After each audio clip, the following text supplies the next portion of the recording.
Thank you. Yay! How was your day getting in a car accident? I would really like to not fuck up my truck for my birthday ever again. That sucks. Fucking believe that happened. I mean, what happened? Was it just a rear Oh, end? so it was a 19-year-old kid, and just she backed out without looking, and like literally I'm sitting there with my iPad and she gets in the car and I watch like out of the corner of my eye, and so I've got, this is the key part of this, is I have my fucking iPad in my hand right here because I'm talking on, and I'm talking with Jess and we're working on DEI stuff, and I see this kid like get in the car and like my brain goes tweak. Whoa. And she literally takes the wheel and turns and then just accelerates backwards and goes pow, but my elbow was caught. Is anybody else get?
Now? Okay. I said give me a countdown. Not just a now, you're live. Hi, guys. Welcome to Between Two Peers, a live stream show where the hosts invite a guest from around the known world to answer your pressing questions about life, the universe, and everything. This week is sponsored by Mudslides because it's always fun to get a little dirty and be sweet about it at the same time. Oh. I am Tulia Alori. I'm a Laurel from the West Kingdom. I'm hanging out here tonight with my good buddy Helga and another good buddy Bjorn. And I'm just gonna just shift it right over to them so they can do their intros. Helga, take it away. Hi, I'm Helga. I'm a knight, a pelican, and a royal peer in the West Kingdom. And I'm super excited to have Bjorn on tonight because we got to be on his show a couple months ago, and now it's our turn. Yep. Return the favor. With that, now that we've already said your name a couple times, I'd like to introduce our guest of Baron Beorn of the North Seas, who's also a Laurel. Would you like to give us a little guest intro? Sure. Hi, I'm Bjorn of the Northern Sea. I am a Laurel from Caid, although I've lived a bunch of places. I started in Anstiora, moved to Meridies. I was in Callantyr, briefly in the West, but while I was in the West, I didn't really play. I was in Drachenwald and then Caid. And I've actually now lived in Caid longer than all other kingdoms combined. I moved here in 98 and I've been here ever since. So I'm a Southern boy, but I'm a Caidan at this point. Cool. Thanks. All right, so I'm going to remind everybody of the drinking game. Also, I just want to say welcome. I'm super excited that you're here. I'm going to say this a lot tonight. So the drinking game. Remember, people, the rules have changed. So, drink whenever a host or guest uses a non-SCA name when referring to somebody else on the show. Drink when somebody's pet appears on screen. Drink when somebody calls for a soapbox. Drink when somebody mentions spite sprinkles or toe beans. And what is our guest rule of the evening? Our guest rule of the evening is drink when someone's soapbox makes you go, fuck yeah. That happens a lot. Mic drop. We're screwed. for drinks. I'm waiting for this. All right. With that, we can roll right into the questions. Okay, so this is the first question. This is from us, the hosts. I'm having a hard time with words today, apparently. To you, the guest. How did you find the SCA? So I was 12 years old and a mere 6 feet tall. I was at a Dungeons and Dragons camp at the Gene Kirkpatrick Planetarium and Omniplex Science Center. Say that shit 3 times fast. In the thriving metropolis of Oklahoma City. And my fighter, magic user, thief, Barnabas the Destroyer, had just been killed by a poison crossbow bolt. They told me it was going to take 4 hours real time to be resurrected. Secretly, I just think those motherfuckers were tired of the giant kid eating all the Funyuns. So I was walking all around the science center looking at all the stuff, and I saw what I thought was guys in kendo armor hitting each other with what looked like fluffy axes. And I'm like, this is really cool. So we were kind of on a parapet up above and they were down below. I managed to find a way to get down there, which I probably shouldn't have been, but you know, I walk down and I go, hi, I'm saying my, you know, I'm not going to say my mundane name because I want to drink this early, but hi, I'm mundane name here. What is this? And the guy I was talking to said, hi, I'm Lord William Blackfox, and this is Society for Creative Anachronism. And that was the very first time I saw the SCA. And Lord William Blackfox. Super Nice. cool. He had come over from the group in Tulsa to help with this demo. And I think I was the only one that bit that day. He said, we're having hey, do you know anything about swords? And I go, hey, I fenced for 5 years. I didn't tell him that I started fencing when I was 5. I just told him I'd fenced for 5 years. So he said, well, you should come to our fighter practice. So I asked my mommy to drop me off at the park next to Crossroads Mall. And I walk out there and I see guys in armor with barrel helms. I saw people with padded kilts that looked to be about 9 inches thick. And I saw women in bodices. And as a 12-year-old boy, that was it. Sold. Helga? Same. Okay, so the next question from the host to our amazing guest is, how have you stayed engaged with the SCA during the pandemic, and what have you learned? So one of my best friends in the SCA is Master Laertes McBride, and he is the host for Live from Kaid. He used to work at one of the main television studios in Los Angeles. And so he's always had his finger on the pulse of acting and performing and shows. I was a professional performer for a long time, and we used to do bits and stuff in the SCA. Right when it looked like things were going to shut down, he said, hey, I would like you to be my Ed McMahon. What do you think? And I was like, I'm sold, but we're both old. Do people even know who Ed McMahon is anymore? And so we started Live from Kaid, and getting a chance to meet amazing people on our show, getting a chance to meet you guys, getting a chance to meet society officers and performers from across the known world has been fantastic.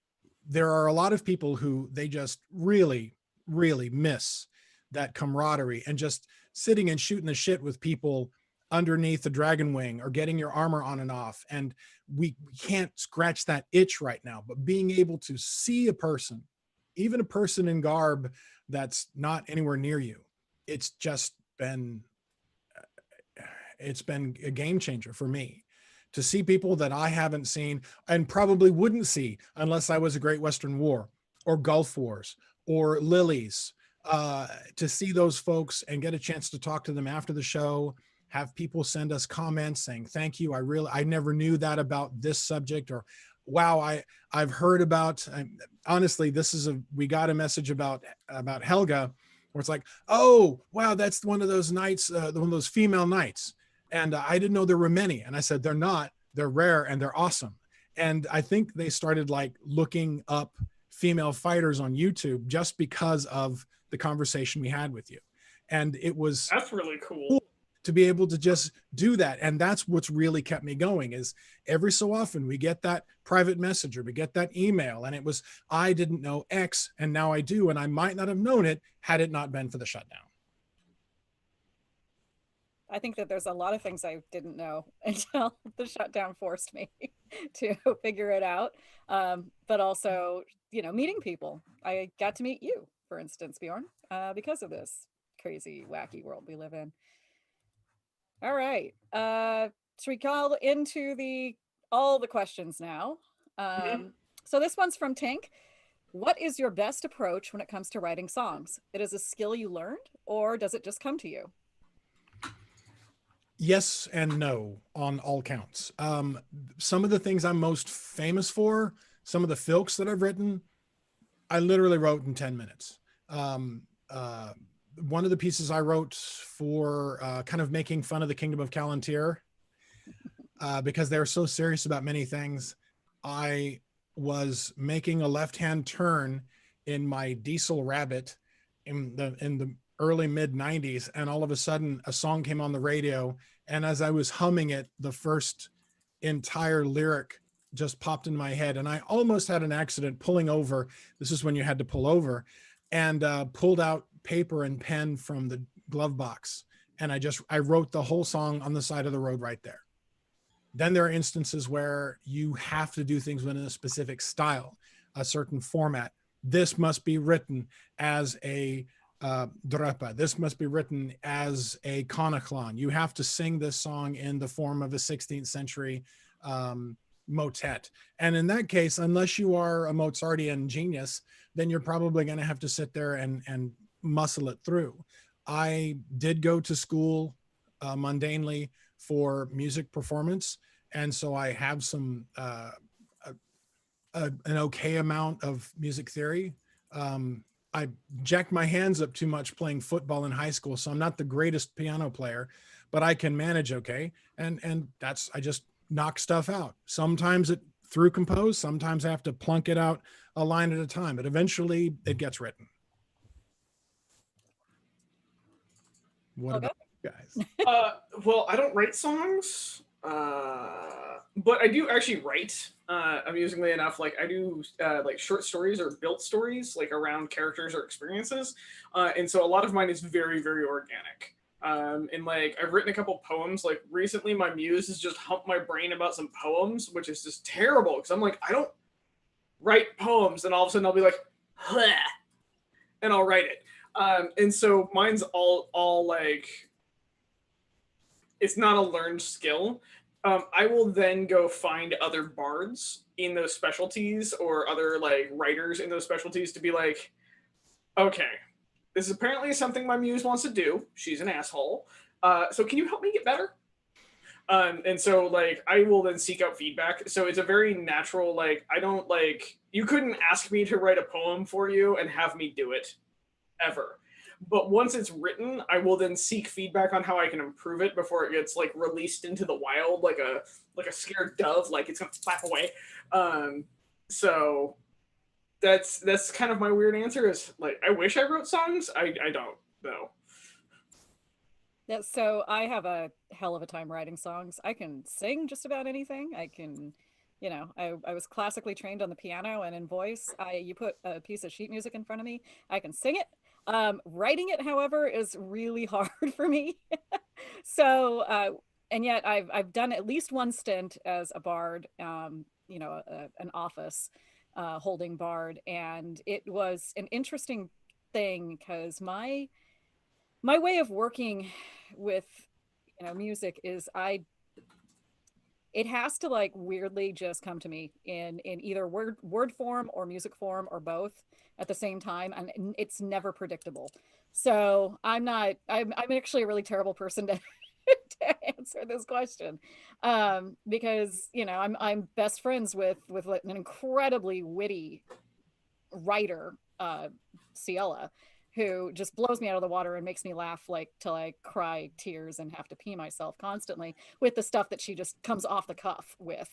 And I envy that so much that I wish I were that like in the moment able to just be like, oh, blah, blah, blah, blah, blah. And it's wonderful. But The curse of that is you have to also be ready to take those notes down as she's singing it, because she forgets it immediately. So maybe that's why I'm there. I'm there to be like the secretary to the brains of the operation. So but yeah, I don't know. Like I said, I could sing anything, but I have to learn it.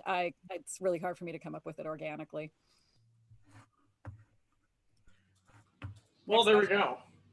go. So we ready for the next question? Yes. Yeah. This one comes from Anonymous. When someone takes a break to deal with mundane life, why do they have to start over from scratch on a peerage track when they come back to playing again? Wow, it's almost like they know me. So I shouldn't know, but I do know that the very first time that I was brought up for a peerage discussion was 20 something years ago. And I might have been a good performer, but I probably would have been a very shitty peer. I don't think I was quite ready. And everyone's journey is different, so it's just the way it is. I will say that I think with how much smaller the SCA has gotten now, it is not quite as bad as it used to be. Case in point, one of the coolest people I know, and a former guest on your show, Baroness Anna, who was made a laurel in the Kingdom of Trimaris, was a badass in the East and a badass in Kaid and a badass in other places she's been to. And her reputation followed her because she is just that amazing. Her understanding and comprehension of her art form and her research were, well, that peerless, hence why she is capital P peer. But I think that in a lot of cases, especially with fighting and service, it is a what have you done for me lately thing. When you come to a new kingdom as a fighter, nobody knows who you are. No one's laid stick on you or received your stick. They don't know what you're capable of or what you've done. And though some people, especially if they are a squire, may have a little note sent by their peer, hey, look after my squire, or you might be released, or you might be fostered out to someone. With service, it's a kingdom thing. I know it's a society level award. Being a pelican is a very, very special thing. I mean, for the first couple of years, it was only given at the society. So that's a unique thing. I don't know enough about the way the Masters of Defense work to speak intelligently on the subject, but I will assume it's probably similar to the way the knights are. If you've not adequately come across enough people in that kingdom that know your skill level, they're going to have to test you out. And so you might have to start over. But if you are at a certain level, it should truncate the process somewhat. It didn't used to be that way, but I think it is better now than it has been. I don't know. I think the SCA, or at least, peerage councils tend to have like an institutional memory that lasts maximum a year or so. If a candidate has not been discussed and either agreed to be elevated or kept on the list, and they're just say they're dropped without prejudice or something like that from the list, if they have to go away for whatever reason, coming right back, when we only see each other maybe, and especially in the west the peerage meeting, the peerage councils only meet at crowns, so that's 3 times a year, unless there's like special instances where we get called for special meetings, but mostly it's just 3 times a year. So we don't see or hear from somebody for a year, even though it feels like we can come right back to that. It's like the institutional memory gets wiped. And so it's hard and it's frustrating, but I think that there's so much going on, and I can really only speak with the Laurel Council. But there's so much activity that's usually happening in the arts community. And people are innovating and researching and doing all of this stuff at the, breakneck speed, especially now.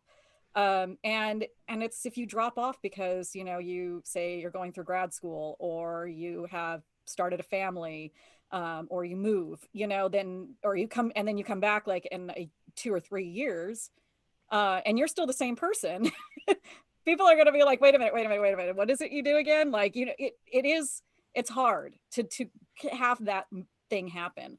And I don't think that I have a really good solution for it other than rely more on the internet to keep your portfolio up to date and your engagement up to date. And that's actually great about what, you know, COVID has done and forced us into, is that it's forced us to interact online and get comfortable in those spaces online, where that kind of interaction can happen, even if you're, you know, taking a sabbatical for a couple of years to finish school or whatever.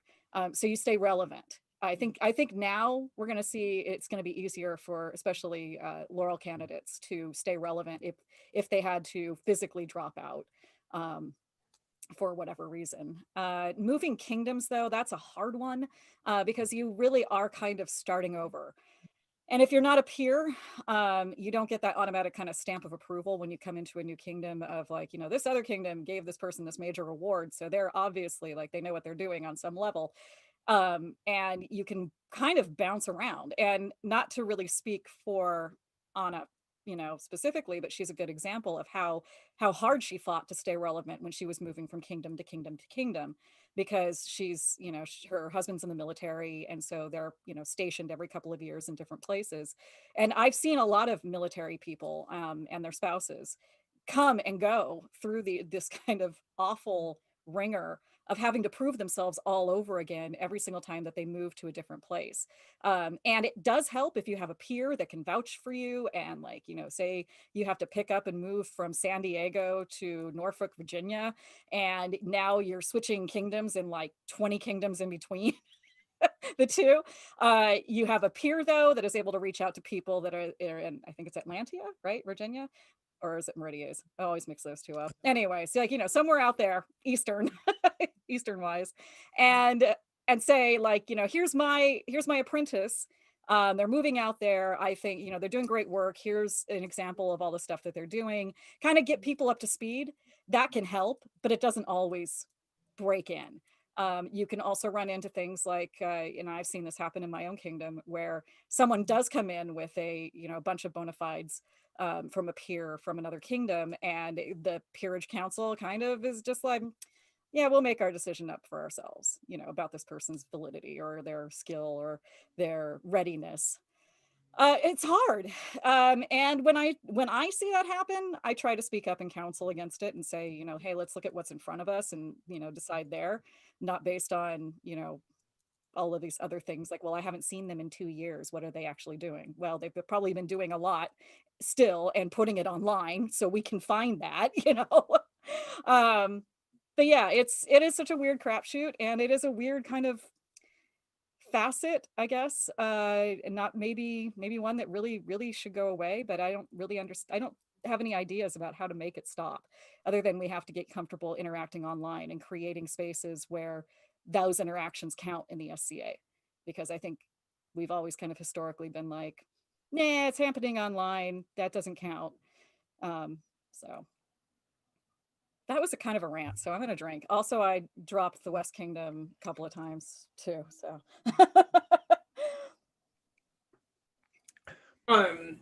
So I'm going to answer in a kind of odd, like an odd philosophical way. Renown fades with time. And so when you take a break, your renown is only going to last in the memory of both the populace and the peers for so long before the next kind of hot thing fills that renown. So if you're like an unbelt that takes a break, another unbelt is going to take that place in that renown pool as the focus. And so when you come back, you're actually like reworking to your place in that again. And also the longer the break, the more people, and this is where the toxic culture falls into, the more people want you to prove that you're actually back for real. Mm. And that is something that's actually a toxic thing that ends up happening in almost any circle, not just the SCA. But when you leave a group and then you come back, it's like that re-vetting process almost turns into hazing. To like, you're going to stay or you're going to actually fight this time. You're not going to leave us again. And typically this is like people's own emotional fear about like applied friendships and applied like emotional bonds of like, but I'm giving you this bond, you should stay. And so then they're making you prove that you'll come back. And we actually in our household call this Damnation Alley. where that person then has to reach through all those tests before they become valid again. And the longer you're out of the SCA, the longer you fall out of the renown knowledge pool. And then you start falling into that damnation alley bracket of you've been gone for 10 years. What's going to say that you aren't going to just disappear again? Also, typically, if a person takes a break for life, I'm going to consider this a couple years break, not a couple months break. Is a break for life is when they come back, their knowledge is also typically outdated. And so if they're a fighter, they have we have generationally increased our knowledge in fighting in our application. They're probably going to have to knock off some rust. They're going to have to get going again. And so that's part of what winds them back up into the SCA. Also, again, we really have to pay attention to that toxic rehazing to prove that they're going to stay, because that's bullshit, by the way.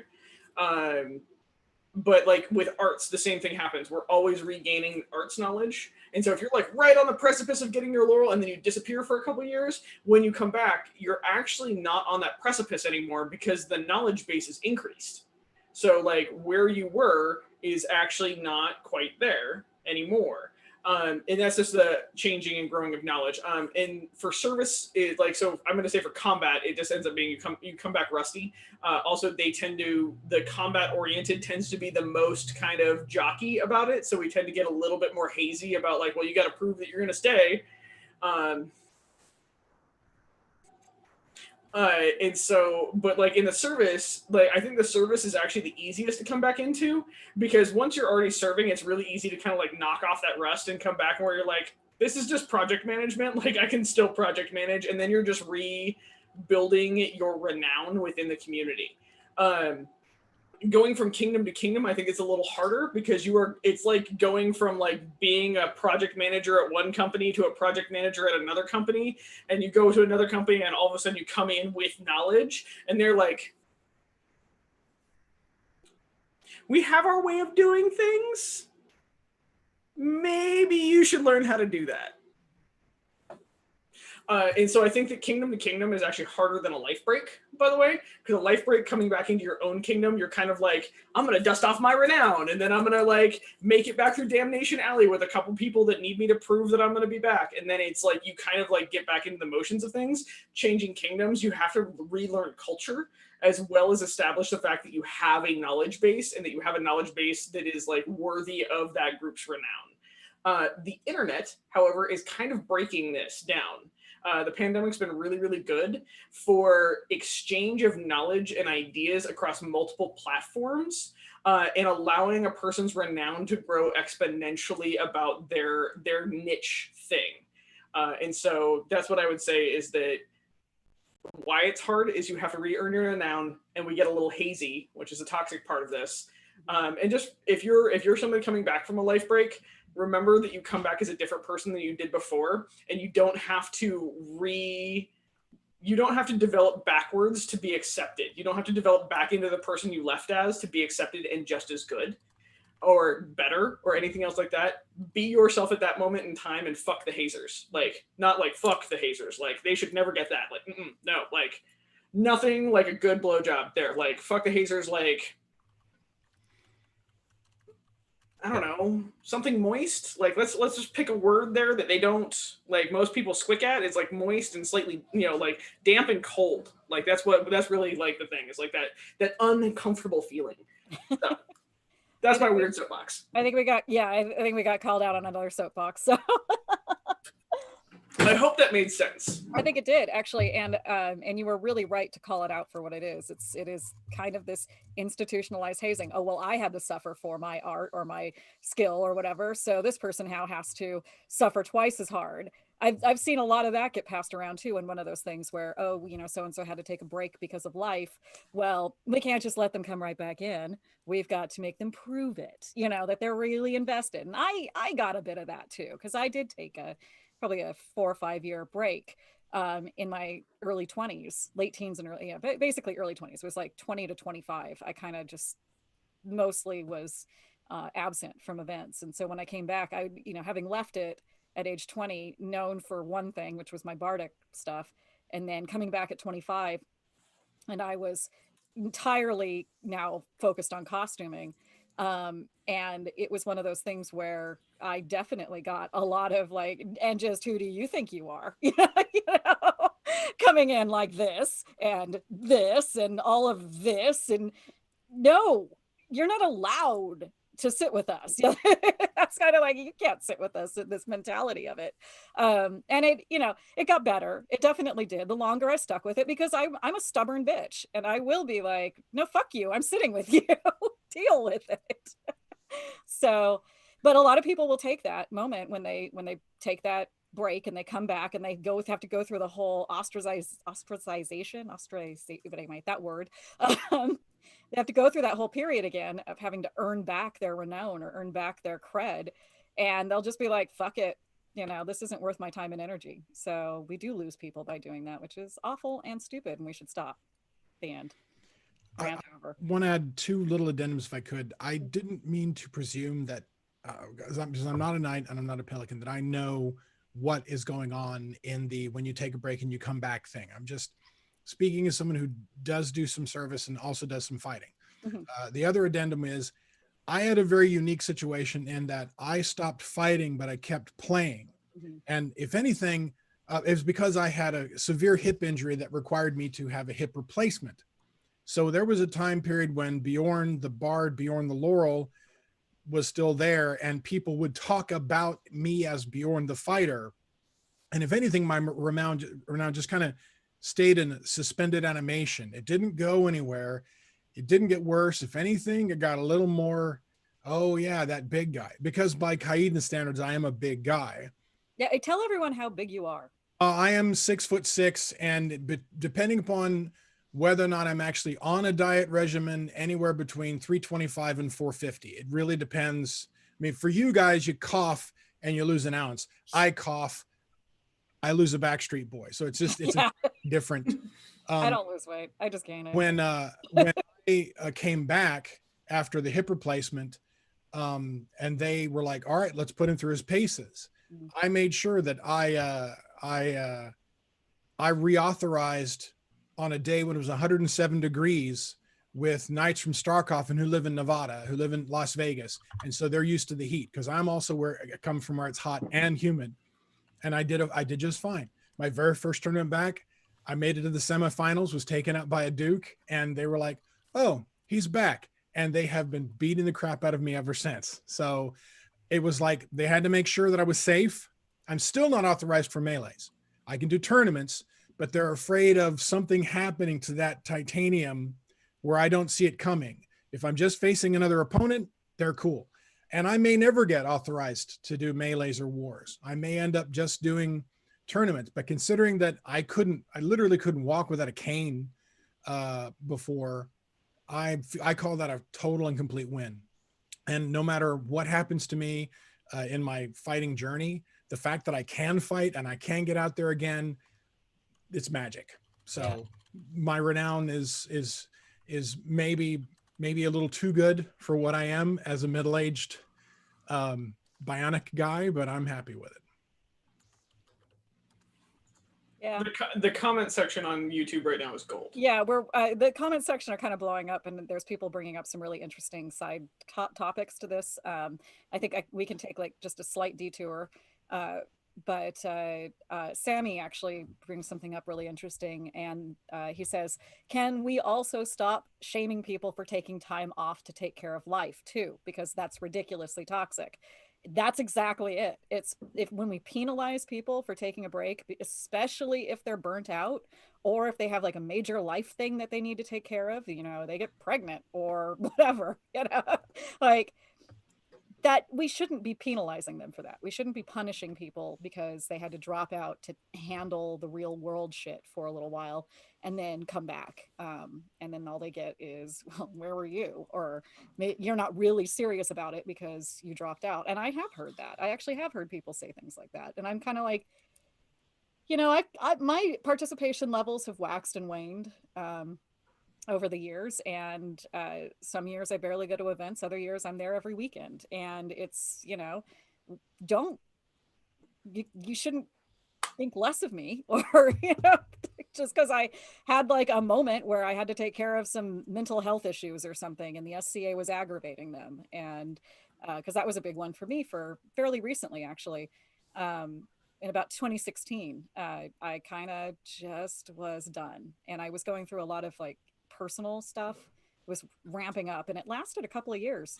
And in fact, it only really just kind of kicked back into this phase of like committed to the SCA again about a year ago, and then COVID happened. So, but yeah, I basically was like, I got to divest myself of any responsibility until I can get my head straight, and then I can come back and I can have fun. And you know, thankfully, nobody I know has penalized me for that, but I have seen people have those reasons and get shamed for it or ostracized for it or somehow or another penalized for it, and that's shitty and we should stop it. The end.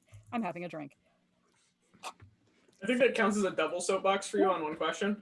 Yeah, it is. You know what, you were always so I I overindulged yesterday at Thanksgiving on Death in the Afternoons, which are like my favorite holiday cocktail of all time.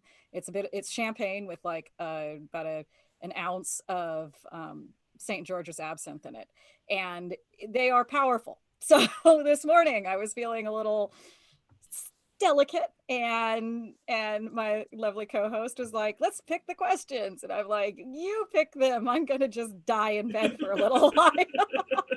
And so she picked some really good ones, and I had no idea that question was gonna be like that.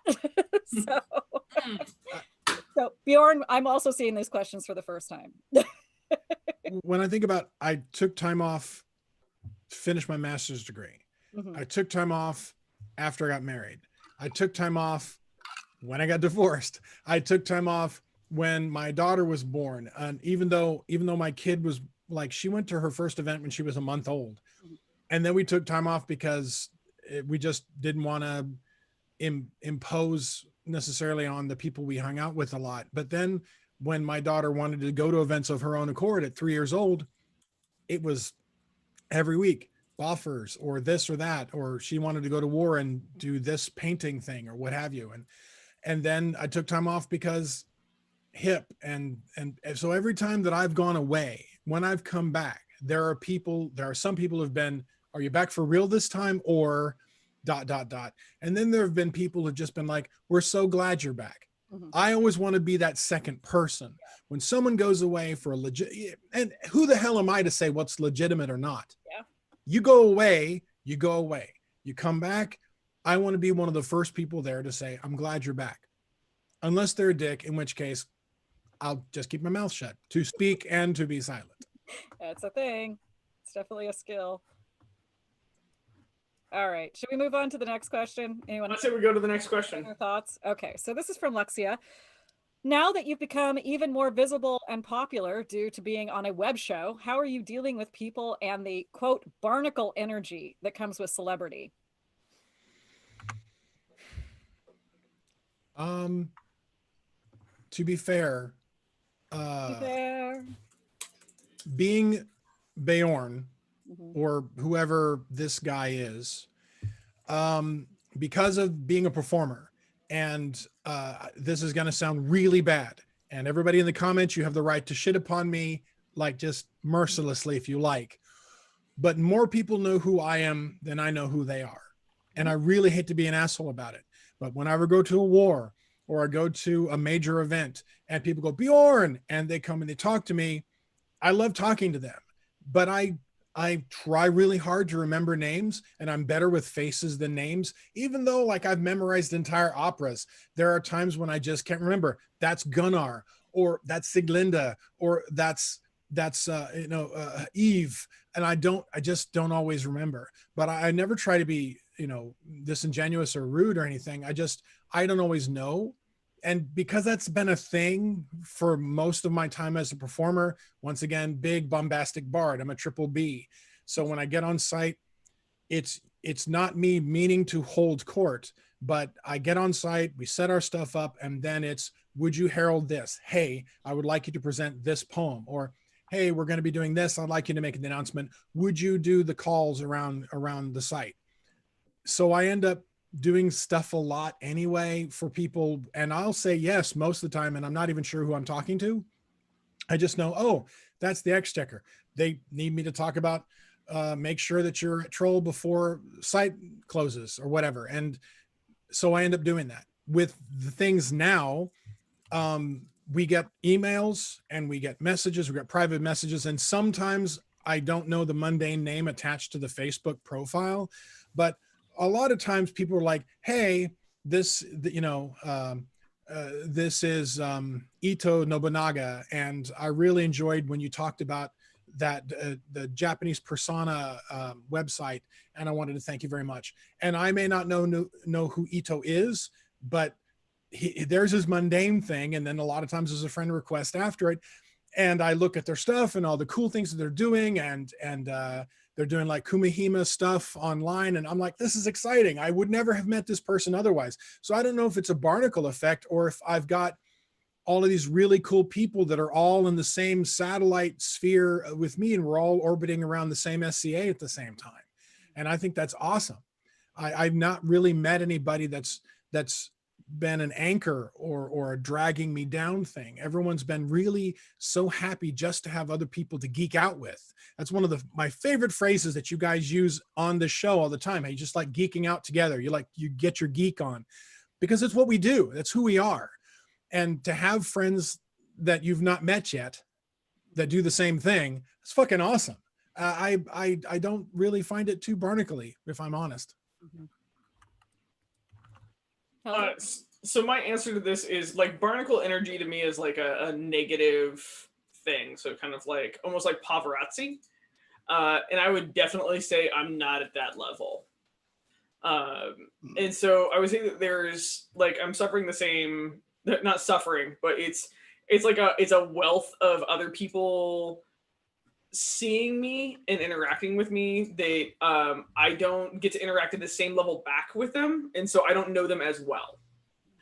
And so that's one of the things that's a little like I feel guilty sometimes actually about the fact that like, because we're on the show and we talk about very personal things, or like on the server and we talk about very personal things, and like so people get to know me and I don't know them at the same level, and so they'll like come up and talk to me and I'm just like, okay, hang on, I got to catch up on this side real quick. Like I need to ask all these questions so I feel like we're on the same page.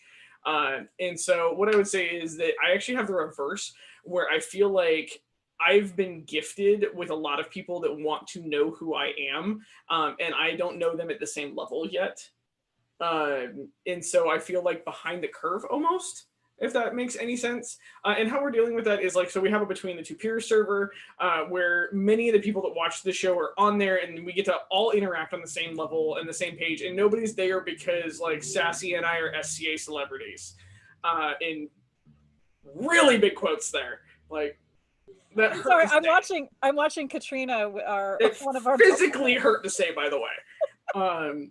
And so, but everybody gets to be themselves. And so we're creating an environment around that, where like if you want to come hang out and actually get to know us, then I think that actually beats that like that weird. It's almost like this for me kind of comes across as like the throne barnacle idea of people are, and we already talked about this in a previous show.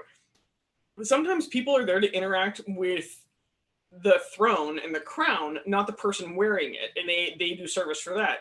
And there's some people that are going to end up watching the shows that are there for the show. They aren't there for the people in the show. Actually, they're there for the content, or they're there for something else like that.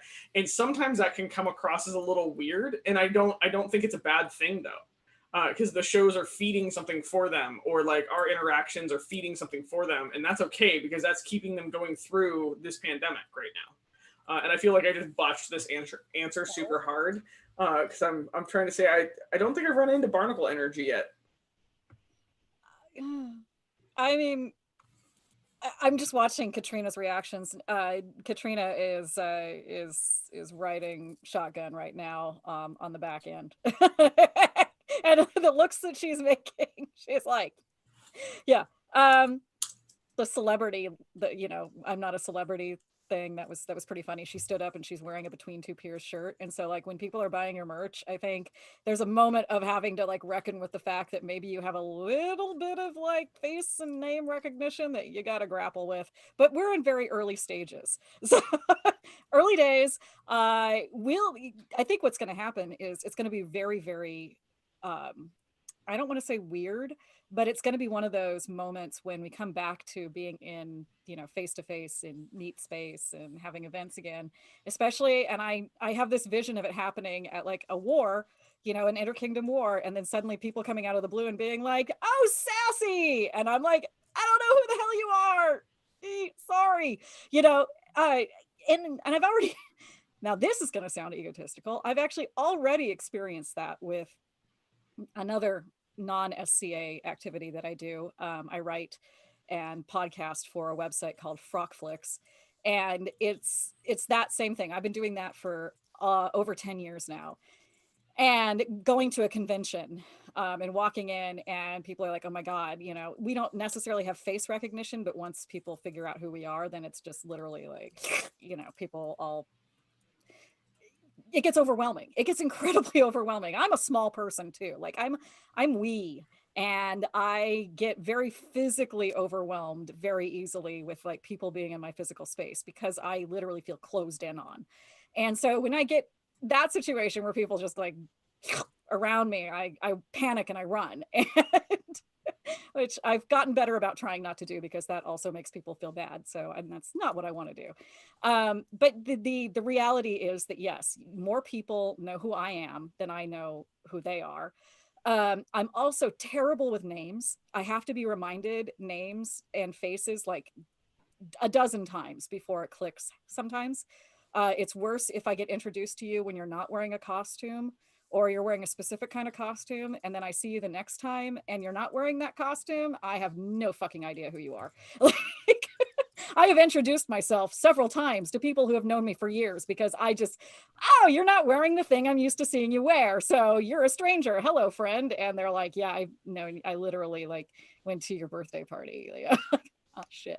And I own that. I completely own that. I'm not trying to be an asshole or like anything. It's just my weird little ADHD brain doesn't hang on to those things like names, stupid things like names and faces.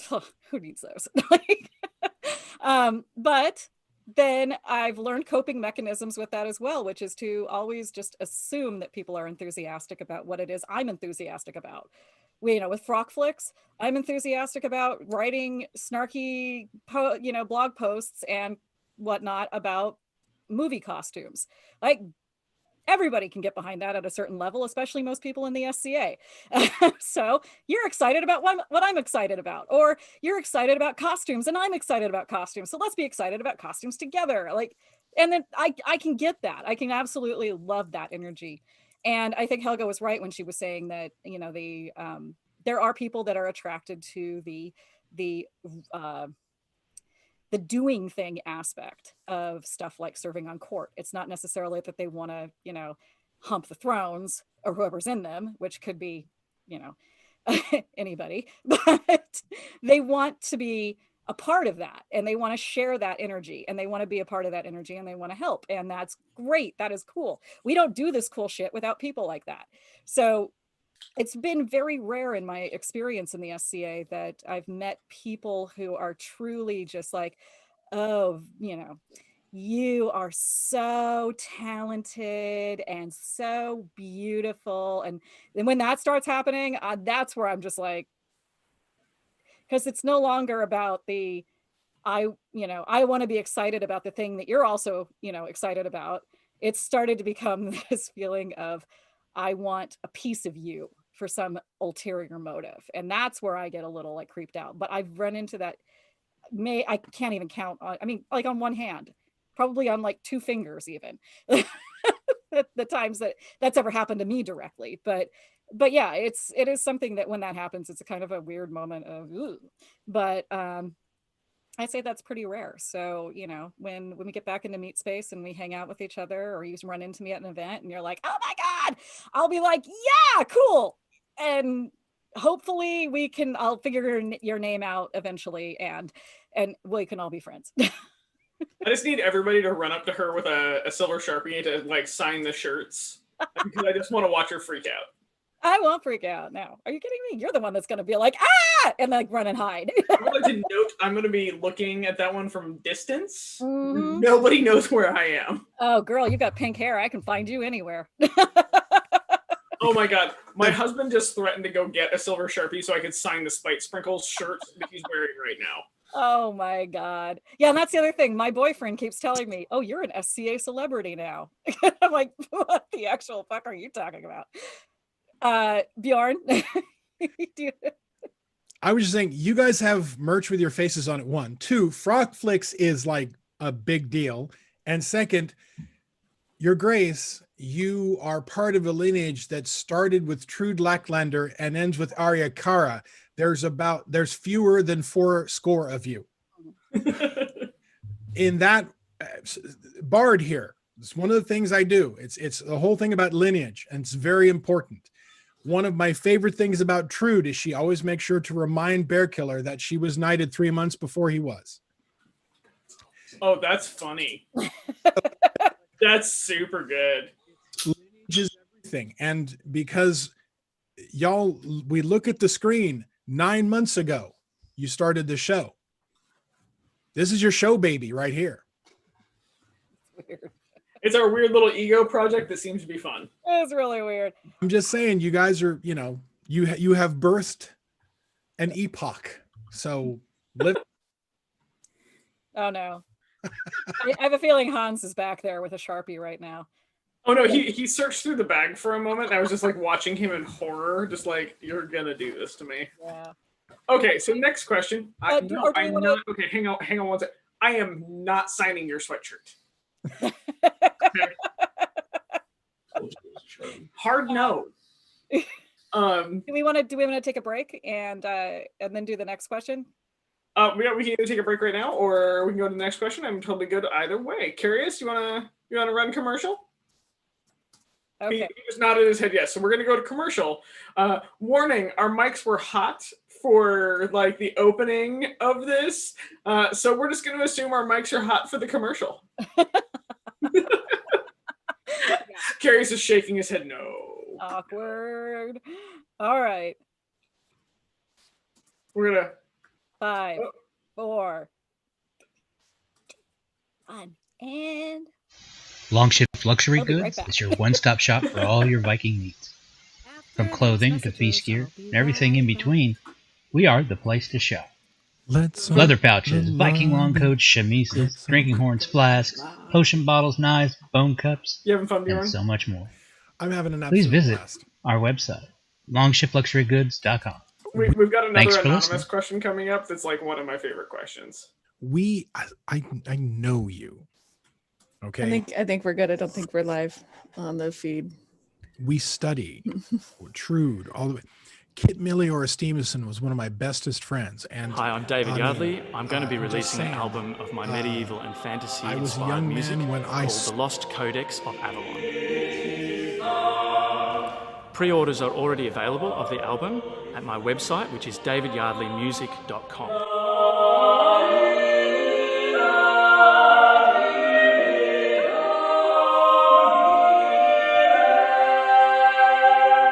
I've been immersed in medieval and Renaissance authentic music for the last 30 years of my life, and I compose based on a deep understanding and a lifelong love of that period of music.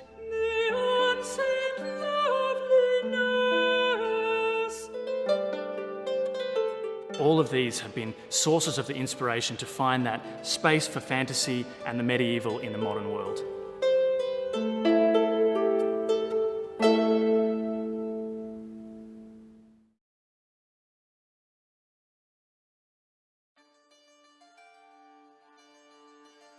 Over 290 times, heroes have met upon the Crapeau field, under the watchful eye of Constable Sir Bertrand de Gecklin.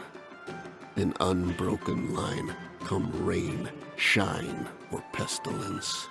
To determine the rightful tricentennial Crapeau, the Fellowship of the Argent Angel shall host a tournament in March of the year 2021. 3 days of fighting and feasting, of shared words and experiences, of courage and chivalry. Shall We can end hear you, with our mics are one still hot. most worthy. The 300th Crapeau. Do you have what it takes? For more information, go to bit.ly/300 Crapeau to find the Facebook event page. Longship Luxury Goods is your one-stop shop for all your Viking needs. From clothing to feast gear and everything in between, we are the place to shop. We were hot. Leather pouches, Viking Yeah, long they can coats, hear us. chemises, Bad. drinking horns, flasks, Hi, potion bottles, friends. knives, bone cups, and so much more. Please visit our website, I was just waxing longshipluxurygoods.com. rhapsodic about female Thanks for knights. listening.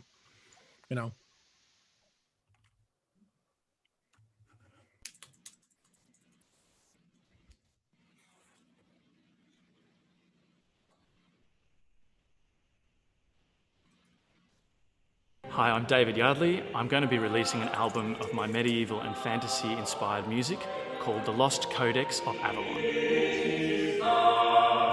Pre-orders are already available of the album Did you just at my restart the website, commercials? which is davidyardleymusic.com. It's restarted the commercial.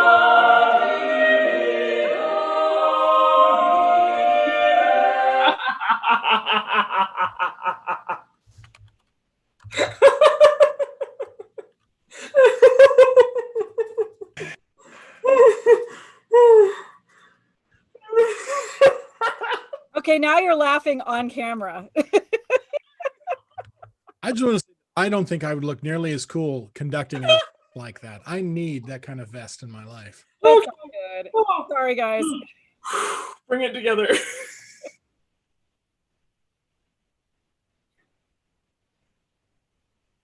Everybody drink, we just had a mic problem.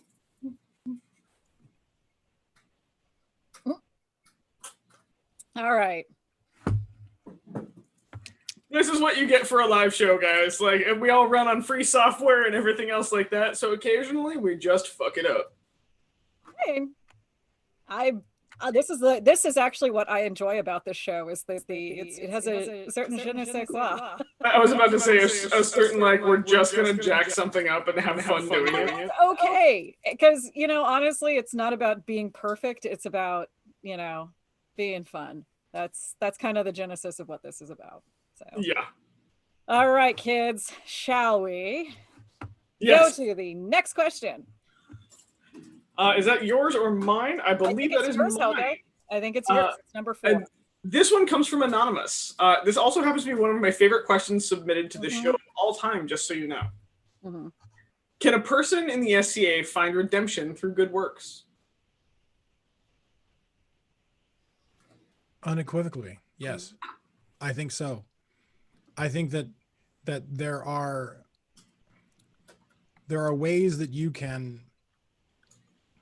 descend upon humanity in a way that allows you to do good things and be a good person. This last 4 years has taught us that there are folks out there that are they're a dumpster waiting for the fire, and they don't even need a lit match. They just need someone going, and that's it, and they ignite. And then there are people that they're honestly trying to do better, and maybe they've had a screw up here or there, and the structure of the way the organization is run, not always perfectly, I grant you, but the way the organization is run, it gives people opportunities to volunteer, to assist, to lend aid. Our programs we do that we used to do during the holidays for like toy drives and those kinds of things, we have ways that we can assist those around us, each other, and also folks in the mundane space. I absolutely think that redemption can be sought and achieved if you are genuine. If you're just someone that wants to do this when folks are looking, then piss off, because eventually folks will be looking when you're not doing the thing and you're being an asshole, and will notice. Because one of the side effects of some people just wanting to watch it all burn is they're going to want to watch you when they know you're being disingenuous. And so if you're truly genuinely want to fix things and be better and seek a betterment of yourself, then yes. Otherwise, it's going to take a while, but someone will eventually find out that you're not really being a better person. You're trying to revamp your image. That's a hard one. Because normally I would totally say, yeah, absolutely, no one is beyond redemption. Except for it's making it really hard. One of the drawbacks of having to interact completely online is that we get to know so much more about people than we want to most of the time. And it's like screaming it in a bullhorn, you know, for the entire world to hear all of your inner thoughts about everything from the most trivial to the most impactful. And there's a lot of negativity and crap going around that I'm now kind of sitting in a position of, can somebody who, you know, is kind of fundamentally a good person, but is some really horrific views about life, can they come back to the SCA after all of this is said and done and be a contributing member, or, you know, somebody who is, you know, I guess what I'm really trying to say is redemption is something that you have to seek. And so when you just are there, doing what's expected of you or trying to just get the cookie, it will eventually out. It'll eventually be something that you can't any, you know, conceal any longer. And when you're genuinely looking to right a wrong that you've done, the SCA has numerous ways to go about that. And we seem to be a very forgiving culture overall. In fact, almost to a fault. People want to believe the best in everyone, kind of straight out of the gate.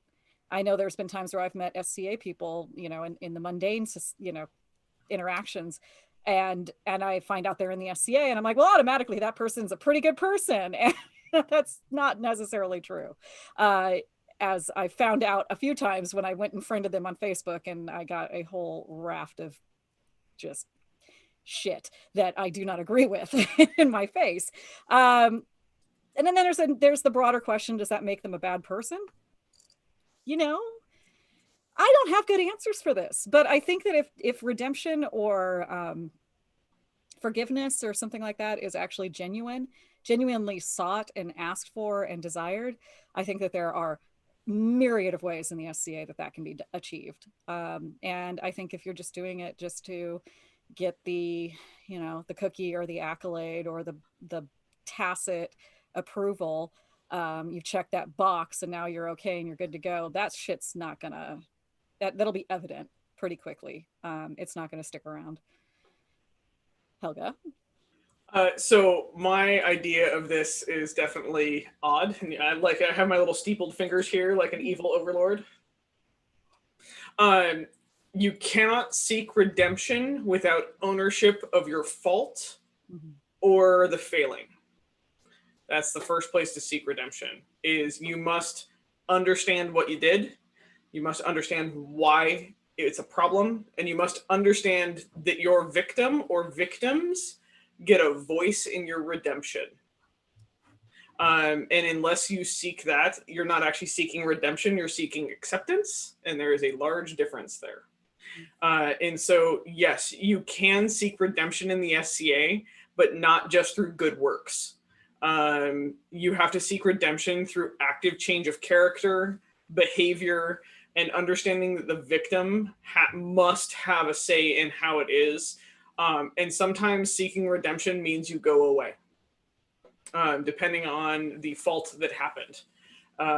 And so my answer is yes and no. Because for certain things, of course you can seek redemption. If you screw up on a small thing and you own your shit, like you lied to somebody, you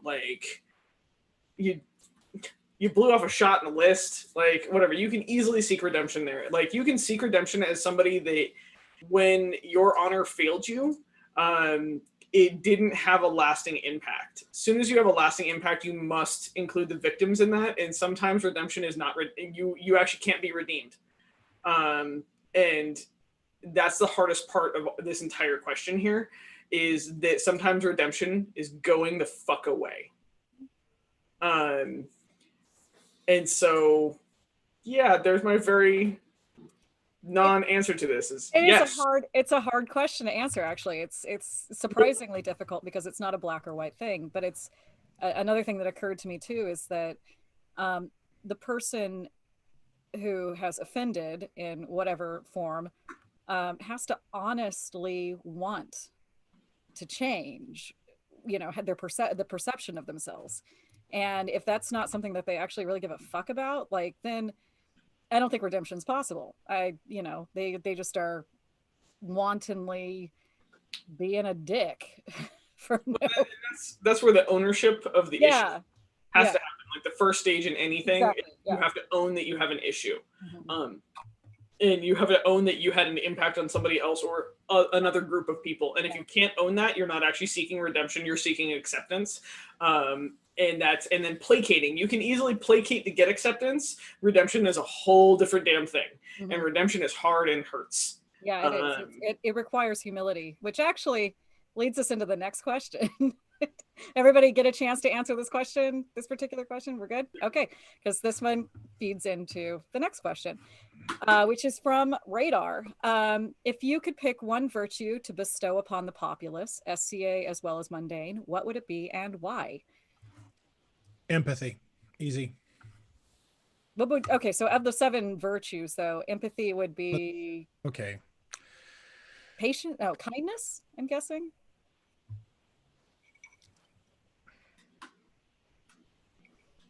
Yes. Patience. I think the ability to take a moment and see things, not necessarily through your own eyes, but someone else's. We have way too many people who, this is, so not exactly saying that Quentin Tarantino was one of the greatest philosophers of the 20th and 21st century, but when they have a moment in Pulp Fiction where one of the characters states, "Do you listen or wait your turn to talk?" And their response is, "I confess, I wait my turn to talk, but I'm trying better and to listen." I think that's a very honest answer that not everyone would give. There are a lot of folks that would just wait for their turn to talk rather than actually listen, and the patience to just sit there and let the other person finish their thought couldn't hurt. Something I struggle with sometimes because my mind moves at a certain pace. Not that I'm that witty, not that I'm that smart. It's just that my mind is constantly churning. It's like there's a little El Nino in this Cro-Magnon brow ridge, and it's constantly moving. And because of it, I don't always, it's not that I'm trying to talk over someone. It's just that, I thought of this. And I really have to pace myself and give the other person their space and their, and understand where they're coming from and listen. And so I think patience would definitely be that. Thank you very much for the correct virtue. Well, yeah, it is funny because we have all of these analogous terms that I think, if you pull up the Wikipedia page for the 7 virtues, they have a little chart. It's under 7 virtues and the 7 capital sins. It lists the virtue, it lists the Latin word of the virtue, it gives you a gloss, which is kind of the analogous term associated with that, and then it gives the opposite sin. So that can be helpful, just anybody wants to follow along. But Helga? Oh my god, we had a troll show up. I know, I was wondering about that. I was kind of wondering, like, who's this person? What? I wanted to be like, what were they saying? They weren't really saying anything. They were like weird gibberish, basically. Right. Yeah. So mine is actually generosity. Is because then you can be generous with your time. You can be generous with what you have. Generosity above all virtues is, at least for me, the break point where we stop thinking about us, or as like our individual selves, and we start thinking about we. And so this goes along with the patient's answer of, if we are generous with our time, we are generous with our emotions, we are generous with our, the physical things that we have. None of us go hungry. None of us go without shelter. None of us go without taking part of the burden, because we will generously take on things and we will generously give things. And so that is one thing that the SCA itself highlights a lot. We have a lot of generosity within the SCA, which makes us so strong as a community. But that is the thing that I would continue to impart. And that is the thing that mundanely I think would be one of the best things for us as a culture, is that we go away from consuming and go to generosity. Mm-hmm. Okay. I think I gave mine away actually at the very end of that last question. I would say humility. And this is something that, I think it applies for both the SCA world and the real world, but I really feel it's more of the outside of the SCA that I see a lack of humility, a lack of willingness to take ownership of one's fuck ups. There's a real innate stubbornness in our culture that does not want to admit that they messed up. And if you admit that you messed up, or you admit that you hurt somebody's feelings, or if you offer an apology, that's a sign of weakness. That is, in reality, being able to, and this goes back to that last question, being able to seek forgiveness, to humble yourself before someone else and ask for their forgiveness when you've done something wrong, is something that takes an incredible amount of strength of character in order to do. And so it should be a thing that is actually lauded. It should not be thought of as a weakness. It should be thought of as a strength. And I think that it would go a long way to having people, understand each other a little bit better, if we can honestly come to one another when we've hurt somebody and say, I want to make it better somehow, and to genuinely mean that, and not to just stand your ground and to say, fuck you, I got mine. I don't fuck your feelings. Like, no, that's not how we have a productive society. I would say humility. And that's something I struggle with, I think it's probably the one virtue that I do find very hard to do, but I try very, very hard to set aside the old ego and to approach it from a standpoint of, I'm not going to be perfect, but and I'm going to step on toes, and owning up to that when it's obvious that I'm in the wrong is good. So that's mine. Okay, next question. Aye. So the next question comes from Gareth. Okay, you're drunk in a busy tavern. What catches your attention? I.e., so-and-so singing, and I just have to burst in. Blank, so-and-so is gambling and is being played, and my coin purse compels me to join in. Bear has just started up a leak fight, etc., etc., etc. What brings you to a tavern?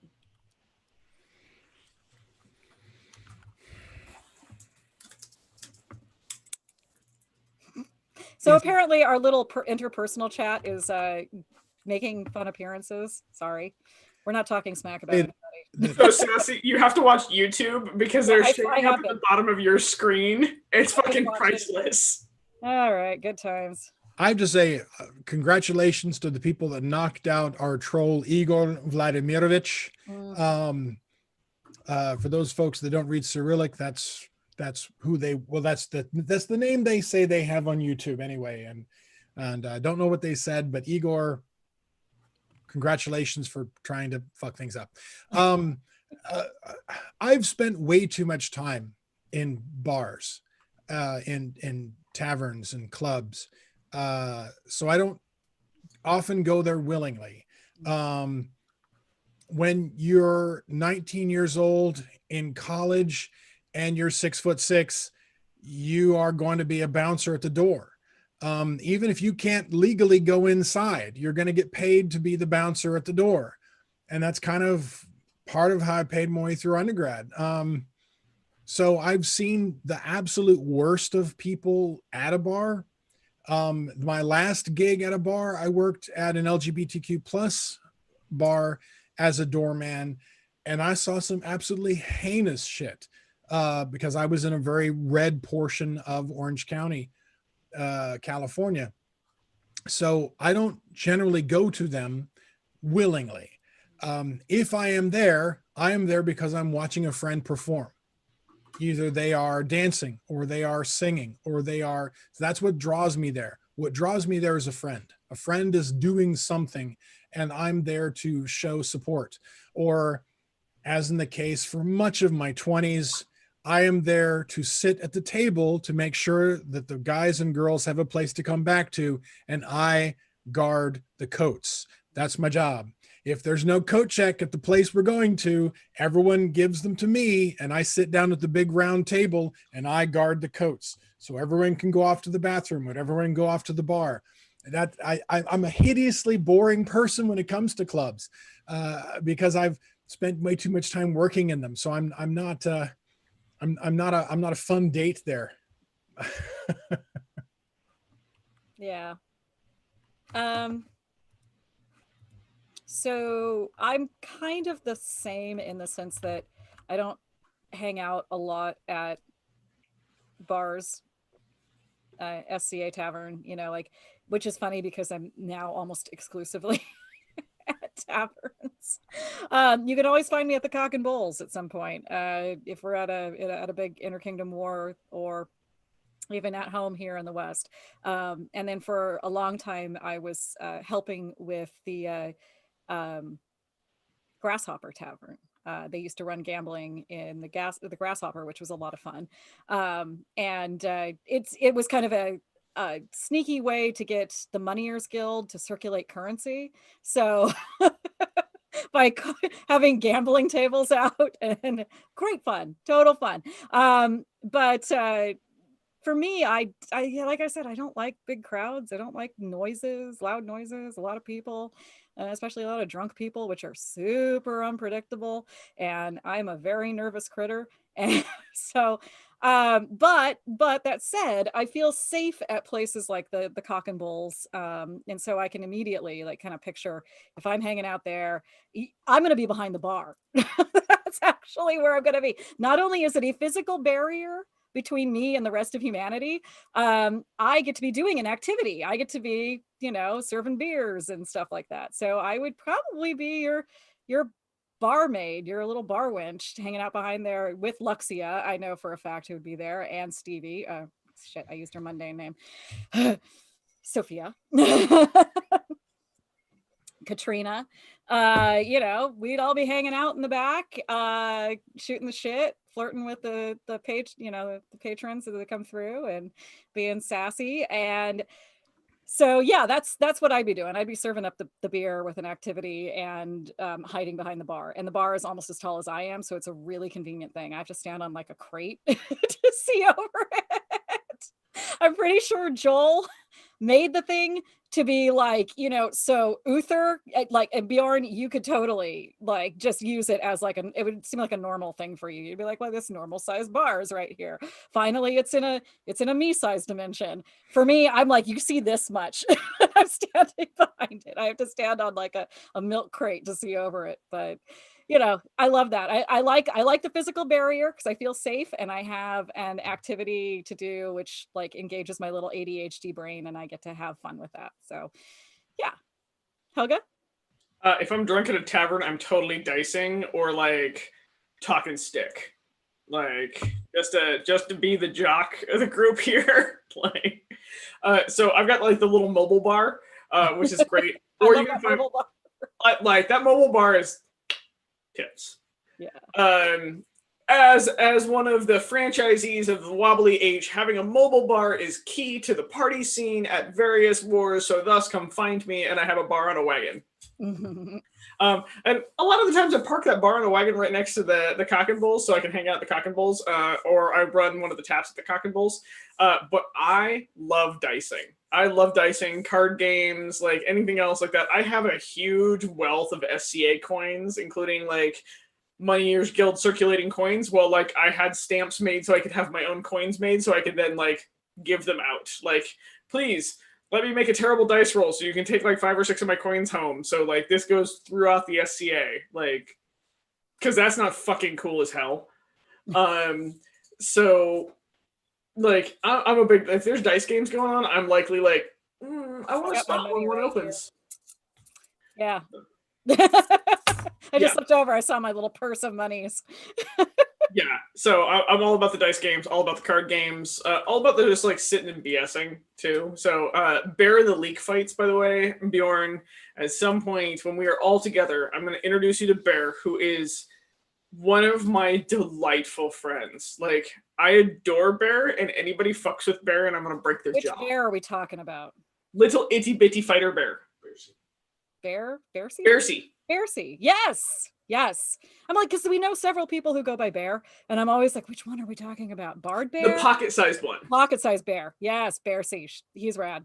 Yeah. Absolutely just amazing human. And so I need to introduce you to and then get you in a leak fight and have him tell you the story, because Bear is also a bard and can sell a story. And can do it in like medieval Swedish or something, which is... Oh, yeah. Old Norse. Yeah, Old Norse. Yeah, like Old what Norse. The fuck even? Fluently speak Old Norse. Actually, Bearsy would be cool to have on the show. Bearsy would be a riot to have on the show. Huh. All right, future reference. Anyways. I will say that taverns, I should caveat this, like Cock and Bull at Great Western War, the Green Dragon Inn at Gulf Wars, the Black Star, that is a different thing. That is a different animal than like I was thinking club like La Cienega. Oh. A tavern is something entirely different. And if that's the case, sitting somewhere, drinking someone's mead and watching other people bobble. Listen to them tell stories when they bobble. I'm not a very good bobbler because I always give my shit away. Yeah. Never have anything in my case because like the rings and coins and all these other cool things I've gotten, I never bobble them away. I end up giving them away. And so I don't have anything in a bobble box. So I usually end up going, and instead of playing, I just listen to other people tell great stories. So that is my true SCA answer, as opposed to the me being a myopic, mundane asshole.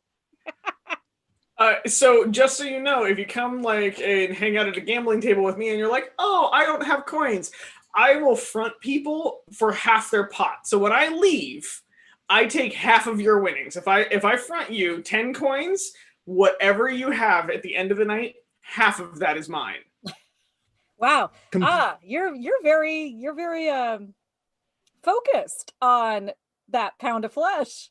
Well, but like also it gets people gambling because then there's nothing to lose, really. So if they lose all of my coin, I don't care. But you've got to give you another 10. But if you're like wiping the table for the rest of the night, like walk away with a little extra coin. This is an investment without interest. So as a bar wench, I have noticed a technique that I have seen amongst my friends gambling at the tavern.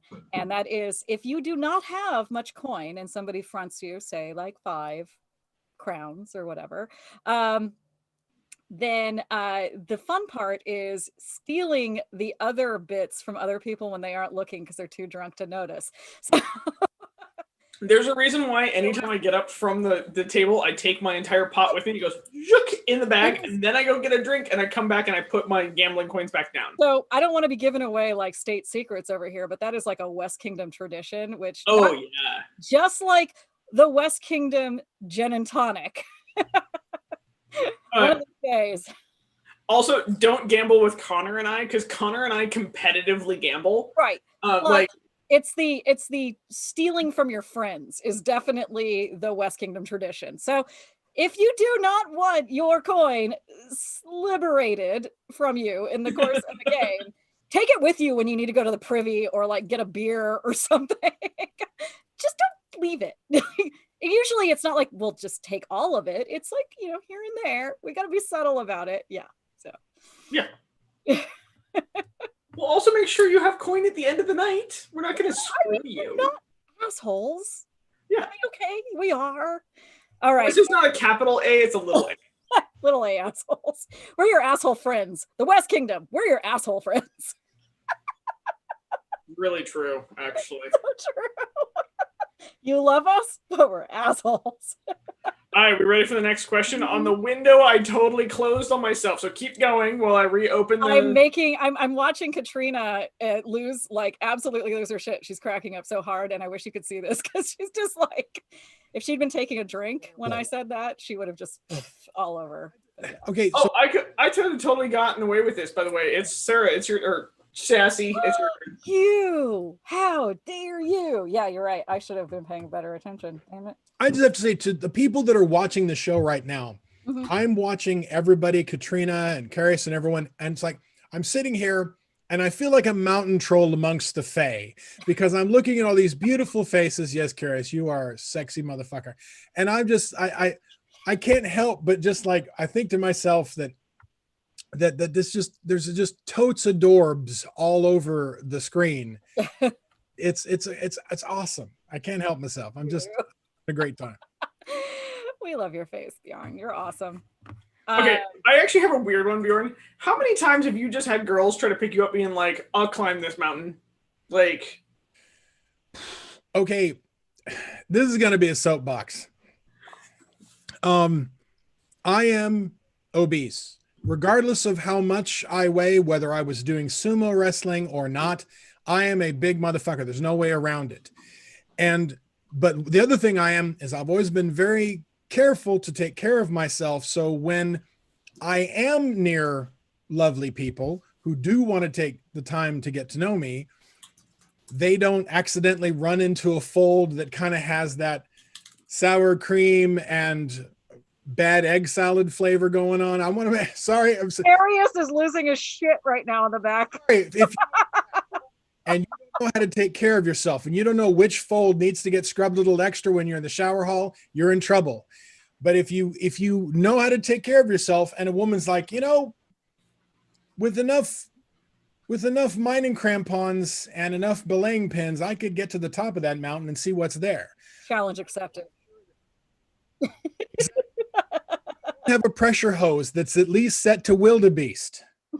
I believe we have now as a show come full circle to always wash your balls. There we are. I mean, that's of anyone of any size. If you have balls, or even if you don't have balls, you know what? Someone who just wash it. I'm just gonna put this out there. Somebody makes a design with like my visage on it and like quotes, always wash your balls. I'll 100% sign that. Not ever fucking blinking. We'll sign that t-shirt. Watching this. Anyways, yeah. That T is crossed, that I is dotted, the undercarriage is, you know, you just have to make sure that when a person wants to spend time with someone that is a little heavier, you take better care of yourself. You will take better care of the partner that would like to spend time with you.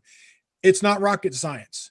You take an extra 10, 15 minutes with yourself. You understand that, you know, in some climates, I'm terribly sorry, but talcum powder becomes roux. So you have to make sure you know what you're doing when you are with someone. Yeah. We should also admit that Bjorn, you're a chef as well. That is true. So you want to make sure that when you are spending time with that someone, you want to, after they're done, they're like, you know, it's kind of like you sail the ocean in a sloop. Not a lot of guns, but the ride was nice, and that's not bad. That is not a bad way to go. And I want to make sure that if someone wants to try to be with me, when they were finished, they're like, you know, I did not have a bad time. And that's all I can ask for. If they enjoy themselves, and when they're done, they're like, this was great. Because the very first time that I had one of those situations at an event, I had just gotten completely homaged in my kingdom. This is years ago. I'm going to do this. I had Faraway Kingdom. It was my award of arms, which I'd been in the SCA 12 years when I got my AOA. I got my award of arms. I got my kingdom level arts award. I got a Baronia level arts award, and I got a kingdom level poetry award all at once. And then the crown looked at me and said, I think we've caught you up. And there I was, 24 years old, and everybody wanted me to go to their fire pit. And this was an event where you had cabins and tents, and you could be alone with someone. And a beautiful woman, a stunning woman, wanted to spend time with me. And afterwards, I was like, this is great. I'd like to see you again. And she was like, this is great. I hope my husband doesn't find out. And I was freaking my fucking out. But I said outwardly, that's cool. Inside, I'm like, oh shit, oh fuck, oh shit, oh fuck, oh my God. My father's a Presbyterian minister. I am going to die. But I realized then that I did okay. I did my job. I was a good man. She didn't seem to mind. And I luckily never saw her again. But it was one of those situations, like I did not know that people, this is going to sound so stupid, but I was a young guy. Wow, people lie. And so I had to be a little more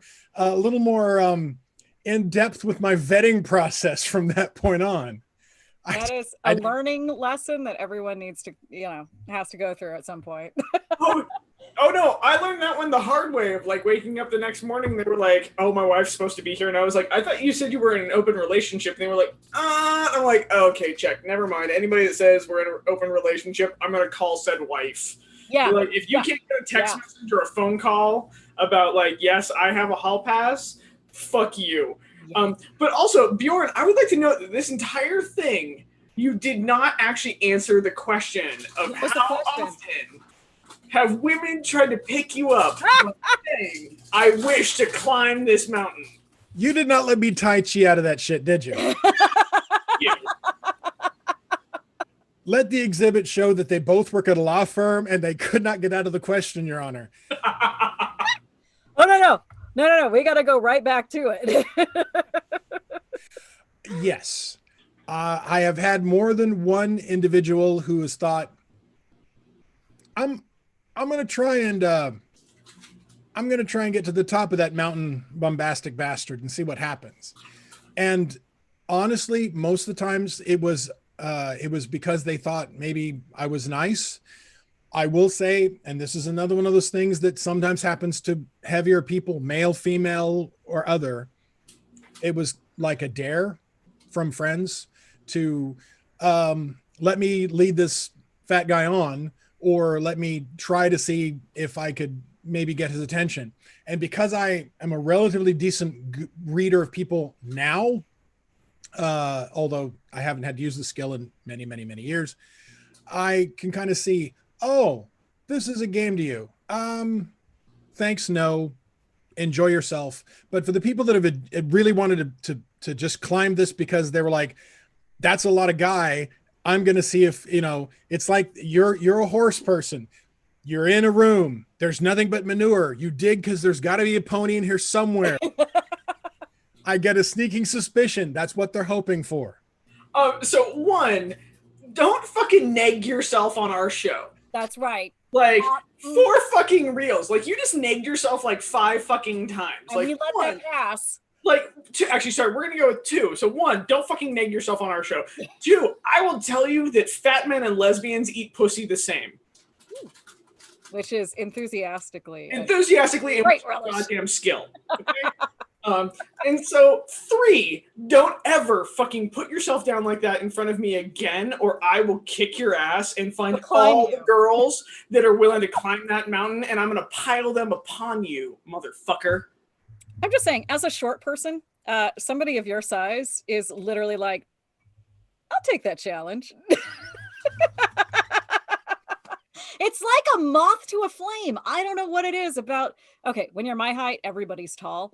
But the thing is, one of my favorite partners, who is also somebody who I wish to never see again, was your size, and that was good times. Just saying. Oh yeah, very good times. Tossed around like a rag doll. That's cool. There is something truly existential about treating someone you truly appreciate as your own personal feedback. I will admit that is true. Yeah. Mm-hmm. So don't knock yourself, dude. Yeah, like seriously, I will, like, I swear to God, I will kick your ass. Oh, she will kick your ass. Mr. Crapeau the other day. I know you will. I'm so practice. It's not even funny. And this butt wrap was for that negging, and this butt wrap was for that negging, and no, there's no safe word here. I actually want to go back to something you dropped, a little bit of information that you've talked with us before about, but not with our wonderful audience. You did sumo wrestling. Yes, I did. Professionally, right? Like, you were legit. My pro, I was not. I did go to Japan. I did not compete in a basho in Japan because at the time I had gotten into it, I was already way too old to start from the beginning. I was never in that realm. I started it as an amateur sumotori here, or rikishi as they call them.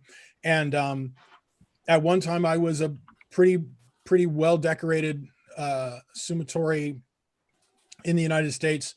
I have a black belt from the Nihon Sumo Kyokai, and so like I am one of the white guys, if you will, at least in America, that did that. And that's actually what caused me to have hip replacement. I played football, I wrestled, I fought SCA, I kickboxed, for fuck's sake. None of that did nearly as much damage as the 7.5 years that I did sumo. Wow. Sumo jacked my body up because it's like a 1/4 ton of people all doing pass blocking at 30 miles an hour. That did more damage to my joints than anything else. But yeah, I did it. I made money at it. I had fun. I got a chance to travel across the world. I competed on like 2 different continents. So it was a wonderful time. And if I had managed to get there 10, 15 years earlier, I might have tried to do the real pro stuff. Akebono and Musashi Maru, the other 2 Americans who went on and actually did it. Akebono is like a year older than me, and he's also like 1.5 inches taller than me. Maru is 2 years younger than me, and he's like 2 inches shorter than me. And they're both some of the greatest guys ever. And they're buddies of mine. They're both from Hawaii, both super cool. And they even said, it's a pity we didn't find you earlier. But it just, sometimes you miss that window. And God knows what would have had to been replaced if I did it then. So who knows? Did you do it in your 20s and 30s, 30s, 40s? I started, I was 29 when my first matches, and I stopped when I was 37. So it was pretty much the entirety of your 30s and Yeah. and hip replacement time. Yeah, that's fun. I actually broke my hip. It was a compression fracture when I was 35. Ooh. And I didn't know for like 3 months. I just thought I had really got groin tear until something wasn't right. And I got an MRI and they were like, dude, it looks like you have bird shot in your hip. And I was like, oh, what is that? They go, well, that was bone. And I go, oh, that's bad. And this is my sad face. Well, cortisone shots can do wonders for years, but after a while, there's not much left. Yeah. All right, so let's move on. Let's go to the actual next question. Shot in the leg, then an ass. So please don't ask Helga, please. Oh, okay, I won't. Actually, our last question kind of was self-explanatory, but it was a very good demonstration of this question. What makes a great story, the telling or the tale? And this is from Anne, Baroness Anne. It is the telling. It is always the telling. And the reason I can say that with some confidence is we all know that one person who can take that really awesome story and make it sound like stereo instructions. And we also know that one person who can take something like, I went to the mall and I bought a shirt. And by the time they're done, you swear to God, they fought velociraptors on a skateboard and you don't know how it happened. But it's the manner in which the story is told that allows you to go, that was fucking amazing. Because in the SCA in particular, because there are so many no shit, there I were stories.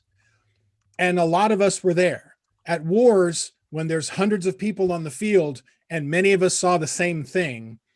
One person can tell that story and we're like, that was fucking amazing. Another person can tell that story and it's like snooze fest. So it really is who is telling the story as to what makes it something. Now, that being said, if you are not a person that is truly gifted in the storytelling process, then by taking a tale and workshopping the living shit out of it, you can make it passable to good to better than good, but it's something that there are certain people that are just really good storytellers. And although they, like, for example, True Thomas, the storyteller, is an amazing storyteller. He's one of the best there is. And he, not only is he just a naturally gifted person, he works at his fucking craft every single day. He practices. But there are just some folks that no matter how much practicing they do, they can take any chanson de guest and turn it into a, you know, I'd like to listen to this, but I'd rather epilating my ass. And so, you know. My mom still uses her epilate from like 1988. I just want to add that in there. That did not actually come out my nose. Just want to be clear. I love you guys. Gosh, this is a great show.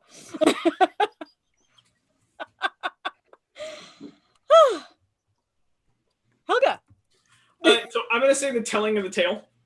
Also, for everything he expounded upon of a good storyteller gets you lost in like how you cut grass. Like you can take the most boring subject and you can get people with a good storyteller lost in the idea and consumed by it. And that's the reason why I celebrate our bards, is because our bards are a true gift.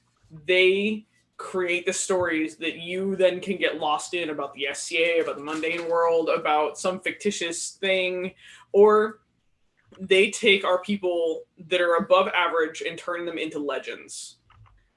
Without our bards, without the people that can weave those stories into the minds of the populace, we would not have heroes and we would not have legends and we would not have a history. So it is the tellers of the tale, not the tale.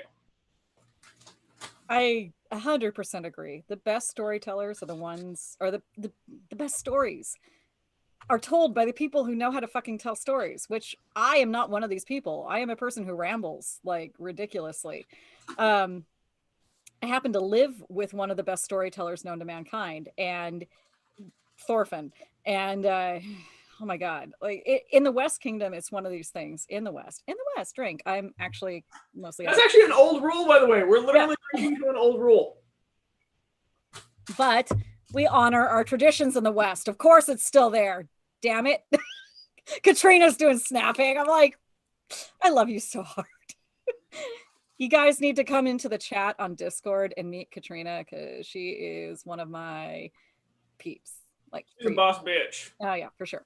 But anyways, yeah, I live with Thorfinn the Cruel, for fuck's sake, and this guy can tell a story like nobody's business, and he's got it down to an art form. And he actually has tried to explain the process to me numerous times, because I'm like, tell him, you know, teach me, oh wise one. How do you tell a story? And it is something that is just genuinely innate, but also, you know, he has a lot of like thought process that he puts into it. But it is one of those things that it is something that you've got to hit the high points, make the person you're telling the story about sound really epic, you know, exaggerate what they're doing, like the deed that's happening. Oh, they killed like 5 people in this war. They killed 50 people in this war, you know? And it's never about yourself, unless it's a humiliating story. And then you can make it about yourself. If you're telling a story that is a glorifying story, it's going to be about somebody else. But if it is a story that's going to embarrass you personally, absolutely, you have to go like double down on the embarrassment. And that's really the only 2 things I've taken away from like my time hanging out with him over the years, is that, you know, embarrass yourself hella hard, but make other people sound really amazing. The end. This is why I'm not a storyteller, for God's sake. I just sat there, everyone's like, and silence, crickets. Oh, fuck. So are we ready for the last scheduled question of the evening? Yes, please deliver me. Of the ones that were submitted in chat. So this comes from Juliana? Yes, Juliana. I'm getting better with names, okay, people? Like, I'm getting better with names. Well, there's no like, maybe it is Juliana, but I mean, I was about to say there's no weird pronunciation of this one, really. Like I'm saying, a reminder though, if you're going to submit questions to us, submit pronunciation guides. Just please. Yeah. Please, for the person that sucks at pronouncing names and is always embarrassed to pronounce a name, like it could be Mark, and I'm literally like, Am I fucking this up? It's Mark spelled with a Q. Oh, geez. Yeah.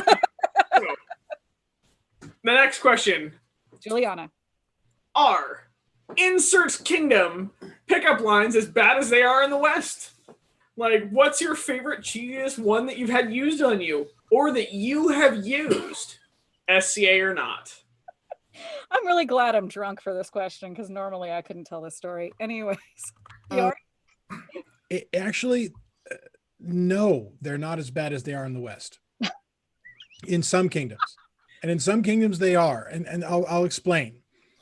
In kingdoms where the mundane space is based on a polite society, even if it's not real, if it's not genuine, like places in the South. So Anstiora, Meridies, Glenavon, Trimaris, some of Atlantia, some of Callantir, places like that where you have an aw shucks and I do declare kind of sensibility, then they have the ability to kind of do that sort of faux, I'm attempting to be genteel, ma'am, but what I really want to see are your draw.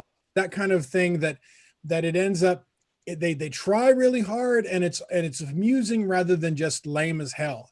But I've seen people like at the Cock and Bull, for example, or right outside before you go into the main entrance, and you hear some of these young squires or some of these young fellas try their best game on some of the young ladies who are just there to hang out with their friends and listen, or Merchants Row. And oh my God, it is some of the most atrocious attempts at just speech, let alone pickup lines I've ever heard. Maybe they had too much to drink, or maybe they were thinking that they were just, they were lightning in a bottle, but wow. I think that West Caid, especially Great Western War, Potrero, some of those other things, it's really, those youngsters, they need some, they need to take a class or two. But yeah, the Southern places, it's it's like, ma'am, I don't really know if you've met me before. I'm nothing special, but I would like to see if I can make your evening special. How is that? It's charming. And But with the accent and everything. I mean, just that would never work in a mundane space, but in the SCA, because that's totally like, that's antebellum. That's not SCA or medieval, but a young lady or young lord would be like, oh, you can try, sugar, and they'd go for it. But yeah, unfortunately, I think West Caid, we've got some pickup lines that could use a little help. Yeah, we got no game. California got no game. Yeah, my yeah, I you out of those wet clothes, that kind of thing. That's just yeah, the whole like you did what the fuck, like, did you fall and break something because you fell out of the sky into my lap? I don't know, like all that shit. Like one of my favorite stories about getting hit on is this dear friend of mine who shall remain nameless for the purpose of this story, who is a ridiculous flirt, and I am also a ridiculous flirt. But he comes up on me unexpectedly one night at an event and wraps his arm around me and we're that kind of friend where we can get physical to an extent with one another, but he just kind of like whispers in my ear and he says, I have one question for you. I'm like, what's that? And he's like, why aren't you in my tent right now? And this is me. Ran. Like, this guy was like smooth as fuck, and I could not, like, literally, yeah, I panicked and ran. We joke about it now. It's actually a funny thing between us that we laugh about. I forever regret it because I had my chance. For God's sake, I had my chance then, and I did not take it because the West Kingdom has no game on either side, the pickup side or the pickup E side. Like, it just, there's no game there. We're just like, yeah, we're all a bunch of dorks. What's up? Like, literally. But I don't know. Helga, I'm sure you have a way better answer to this. Oh man, I've got terrible one-liners that have been used on me. Like terrible one-liners. And every single one, I would like to note that in my vigil, I was propositioned 4 times. In my knighting vigil, I need to be clear. My knighting. I got propositioned twice in my vigil, my Laurel vigil. Now I just. Yeah. All of them. Okay. All of them were legitimately like, hey, so now that you are a knight, are you sleeping with knights? Just, can we up our game here, people? Like, that's also the like, we're family and we're going to just rip each other. Yeah, like it was just super funny because I was just like, are you supposed to come in here with advice? Like, this is not advice. Do you have anything to add? I don't know. So the worst pickup line I've used, I'm gonna 100%. So one, I already knew that this was pretty much a sealed deal, by the way. Like, there had been some flirting, but it was like the one time that I got to use this terrible pickup line of like, hey honey, I understand I'm a bingo card. Would you like to check that? Would you like to check that box? Because yeah, female and Shiv. Pew, pew. Oh my God. It worked. That's so many layers there, though. Fucking worked. I swear to fucking God. Oh God, what else? I've totally used the "you're a hat chaser" / "you're a belt bunny." This was between a very dear friend of mine, who we'd been dancing around it. And originally, when we started flirting, I didn't know he was a knight. Because we were out partying and he wears this very thin little knight's belt, like itty bitty little knight's belt. And his tunic was like basically bloused over because it's freezing cold. But he's got a secondary belt, which is like a red belt. And I'm like, oh yes, I don't have to worry about this. Like, because at this point I'm a squire and I'm like, I don't have to continue to deal with the reputation that I only sleep with knights. Great. And then we met later at a party, like, and this is our first meeting, and now he's a very dear friend. We met at a party, and he's wearing like his ducal coronet, and I'm like, I feel like I was cheated. But we eventually, like, the flirtation closes, and like we're like, okay, cool, this deal is probably sealed. So, but the final fucking thing about this deal was he was like, so. Do I get to call myself a hat chaser now? And I was like, only if I get to call myself a belt bunny. Fuck. Like, off and away we went. Like, so, like, I've used every cheesy SCA one-liner, but it was all after, like, the deal was pretty much sealed, so I don't know if that counts. Like, does that count? I'm gonna leave that to the audience if those one-liners count. So, yeah. Now that I'm just like, I'm gonna go hide under a rock. I'm with Emily in the chat. I didn't get hit on my vigil all. I got information like, buy more than one Laurel medallion, you have more than one outfit. Shit like that. I mean, it was like advice. I have actually, I got to amend my answer with that. Actually, my mother got hit on in my vigil. What? This is a very well-known multiple peer. And it was funny. It was fine. And the other was actually somebody coming to me, a duke, skipped the line, who had quite a few drinks at that point and sat down in front of me and said, I think you're a great person. You're a really good friend of mine. I really want to fight for you. Do you want to be queen? And that was like the capstone of my vigil of SCA proposition. Do you want to be queen? But he was a dear friend of mine, and you know, but also the answer to that was, let's talk about this tomorrow when we're all sober. That was pretty much anytime I got like the weird passes in my vigil, I was just like, when you're sober, let's have this conversation again. Yeah, but my 64-year-old mother or whatever was like, one of my friends who was my age walked up to her and was like, hey there. And it was sweet. It was sweet. It wasn't bad or creepy or weird or anything. I mean, it was weird because it's the SCA. It's weird, but she got to take home a little story about how somebody half her age. Okay, for a second there, I thought you said she got to take home your friend, and I was like, go. No, she didn't do like, that. Throw down and get some. So my mom, who brought me to the SCA, like actually one of the funniest things about this is that my mother enabled all of my Ren Fair and SCA obsessions and everything. She no longer plays in the SCA. So she had not gone to an SCA event in 20 years or something by the time that I got offered my laurel. But I was like, God damn it, Mom, you got me into this. You're going to be there. So, I get her a costume and everything. We get her all situated and everything. And yeah, she shows up and she's at my vigil and proceeds to get ridiculously flirted with by a multi-peer of our kingdom. So it was half her age. Probably wasn't serious, but my mother was also just like, yeah, you're cute, whatever. But it's okay. Well, your mom should have thrown down there, because then she could have totally held it over you later in life and been like, hey, at your vigil, I got laid. I know, right? Because I never get laid at events. Like, that is a thing with me. I never get laid at events. My mom gets laid at an event, like, fuck off. Like, she doesn't know that I do this show, so nobody tell her.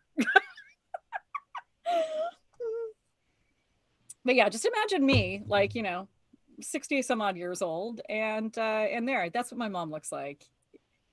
And it is like, I'm actually literally kind of a carbon copy of my mom. It's really weird. Anyways, next question. I was about to say, that is actually the last question of the evening. We've been going approximately 2 hours, almost 2 straight. We've been going almost 2 hours. So we're at 115 minutes for the evening. Do we wish to wrap it up, or Bjorn, do you want to do one more question? Before we go one more question, I just wanted to say that based upon a question from a while ago, if your mom had a 20-year break and then she came back, you want to talk about renown. Holy shit. Anyway. My mom weirdly has game. Yeah. Greg weirdly has game. Like, I don't understand it, but you know what? It's magic. I'm not going to ask questions about it. I sure as fuck don't have game. I'm just leaving every weird one-liner about you and Kelly and your mom alone. Oh, so Kelly, we use mundane names. Thorfinn is in the comments right now for those who aren't following along. Who's blowing you the fuck up. He says, I didn't know it was your mom at the time. It was not you, baby. You are not the multi-peer I'm referring to. I will tell you about it later. I'm not throwing anyone under the bus on that one. Either way. So Bjorn, I will leave this one up to you. Would you like to wrap up the show, or do you want to do one more question? Let's do one more question. Okay. Miss Sassy, do you want to choose, or do you want me to choose? Well, your last one was you. I wanna choose. So I'm looking at the ones that were submitted. We're getting a couple copy and pasted right now. They're all really good. Number one's super awesome. I know, and I can actually sadically rap on that one. Okay, I'm gonna go with Anne. Actually, the bonus question we had originally selected.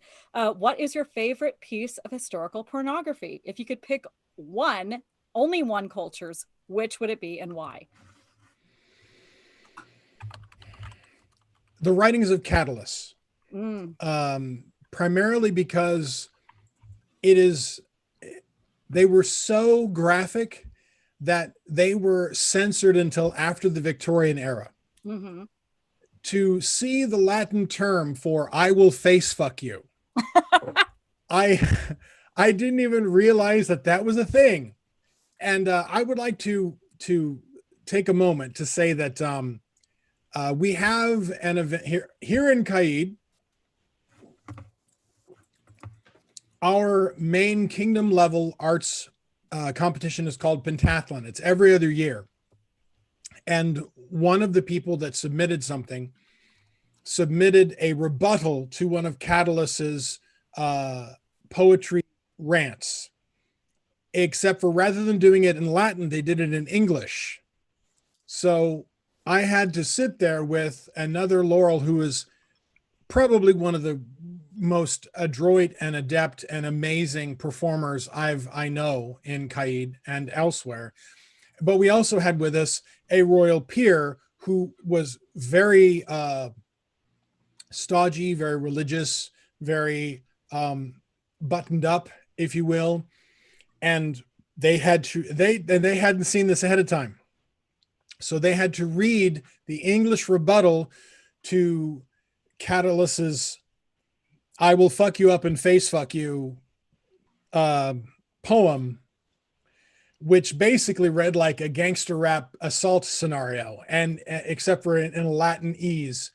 And it was the most wonderfully uncomfortable thing to watch ever, to look at this person with strawberry leaves go from various shades, like a barber pole, just red, white, red, white, red, white, when they kept reading this thing and going pedicabo anal. And it was just looking at this person going through their high school Latin knowledge and realizing what they were reading, and watching them have to go more face, and just, it was the price of admission for that entire event. I was there all weekend. I did a lot of different judging things. I saw some wonderful pieces, but the greatest performance piece I saw all weekend was that judge go 19 different shades of red and white reading this one poem. But yes, that is my favorite form of pornography. It is essentially the Latin version of Penthouse forums, and I will go for it every time. Because yes, you can see a good frieze, you can look at a decent urn, you can watch a fresco, but when you can see it in your own mind, there's chef's kiss. There's nothing better than what Catalyst could write. That's amazing. Helga. So I'm actually going to go outside of the SCA, but it's still historical. I'm going to say the Victorian era was some fucked up, graphic, just brutal levels of porn. When you're that socially repressed, you're going to write about everything that is going to get your rocks off. And I'm just going to say, I'm impressed. And teenage self was very impressed by the level of porn the Victorians wrote about some terrible shit. But also just the level of graphic within their porn while still remaining eloquent was just like chef kiss. I gotta say that I kind of agree with Bjorn that the Italians, Romans, starting with the Romans, going all the way through the course of our SCA scope, you cannot get raunchier and weirder than the shit that the Italians did. I mean, I'm not saying they like invented all of this shit, but they definitely celebrated the fuck out of it. And it was one of those things that because the Victorians didn't like it, admitting that they did, stuff with their private parts, that we don't really have that understanding of sex that Western culture indulged in.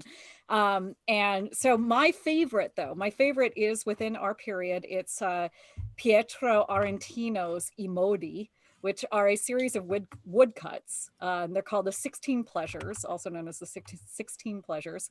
Google it. It's sort of the Kama Sutra from the Italian perspective of just, you thought when you were 22 that you were inventing sex for the first time. Well, no, the Italians were like, yeah, we got this. Just sit back and, relax and think of England.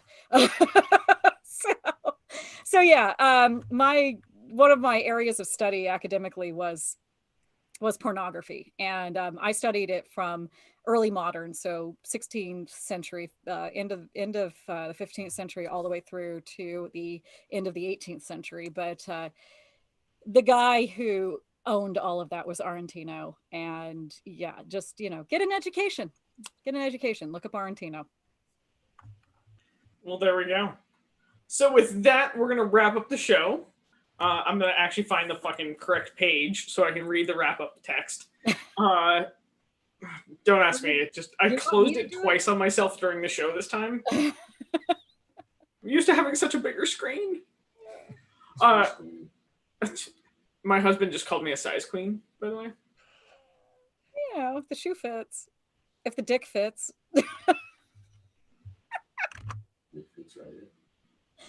Sorry, that's my outside voice. I am saying absolutely nothing about that, and now wrapping up the show. Probably so, smart. Closing remarks. Bjorn, would you like to do any shout out, show plugs, or anything else?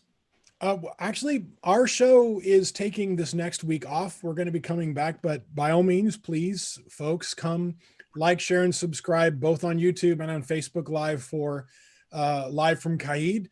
It's where I first met these unbelievably badass people here, and we are having more society officers and more information on what's going to be coming at the society level from the 12-1 meeting of the board to figure out what we're doing moving forward.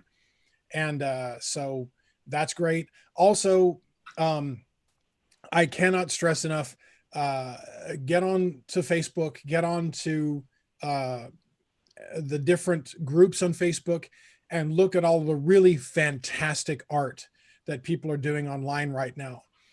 For those of you that feel like, there's our show on Monday. There's this fantastic show right here on Friday. And if you're feeling a little lost or a little adrift, look at all the amazing shit that people are putting online. Mm-hmm. They just finished an arts teaching classes in another kingdom, and they did a six board chess class that was just put in your Discord server, as a matter of fact, as well.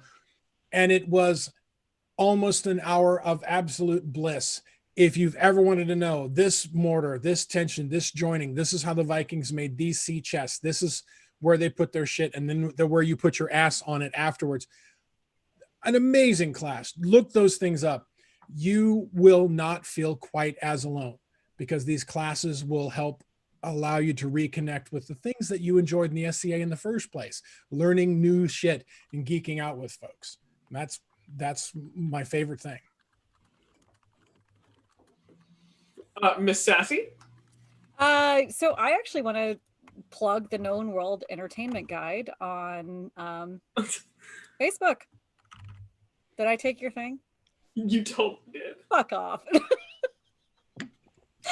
Also, you look really good with your glasses. Thank you. I feel super insecure in my glasses. So sexy. Okay, that's what I want to give my shout out to. Araya's glasses. Also, I just said Araya. Shit. I like a woman in glasses. What can I say? Being a woman who normally wears glasses, but you don't know that because I'm on the show with my contacts in. But yeah, the Known World Entertainment Guide on Facebook. If you look them up under KWE Guide, or just plug in the search Known World Entertainment Guide, they will give you all the guides to all the amazing content. So look it up. If you want to know what's happening any day of the week, at any time of the week, that's where you need to go. Yeah, we have spreadsheets, calendars, and visual guides. Yeah, a lot of them. Yeah, in fact, my favorite thing is that you guys make this really great infographic, not just for every show that is and I say you guys because actually Helga is part of this, kind of the genesis of it, if I remember correctly, but there are many people behind the scenes that are also working it and took it off and running with it, but yeah, so there's all these different infographics that they make that have all the information. So it's not just like, here's this everything that's happening at every time, like a TV guide. If you're only interested in fighting stuff, they have a little infographic that gives you the times and dates of only the fighting shows, or only the arts shows, or only the general topic shows. So yeah, go to the Known World Entertainment Guide and get your shit sorted, because sort yourself. There's your second Letterkenny reference of the evening.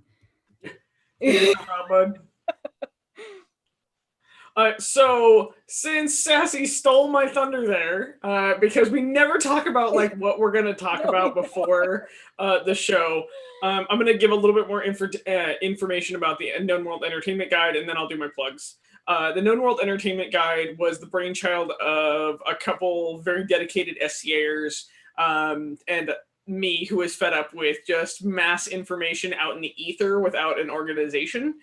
So I would say is go follow the Known World Entertainment Guide. We would love submitted content. If you're holding a show, a class, an event, anything else like that, we will host your content, and we have an easy to fill out form. We then populate everything else like that. So literally you have to submit stuff to Known World Entertainment Guide, and then we populate everything else like that. You don't even have to generate a graphic for us. We'll do that for you.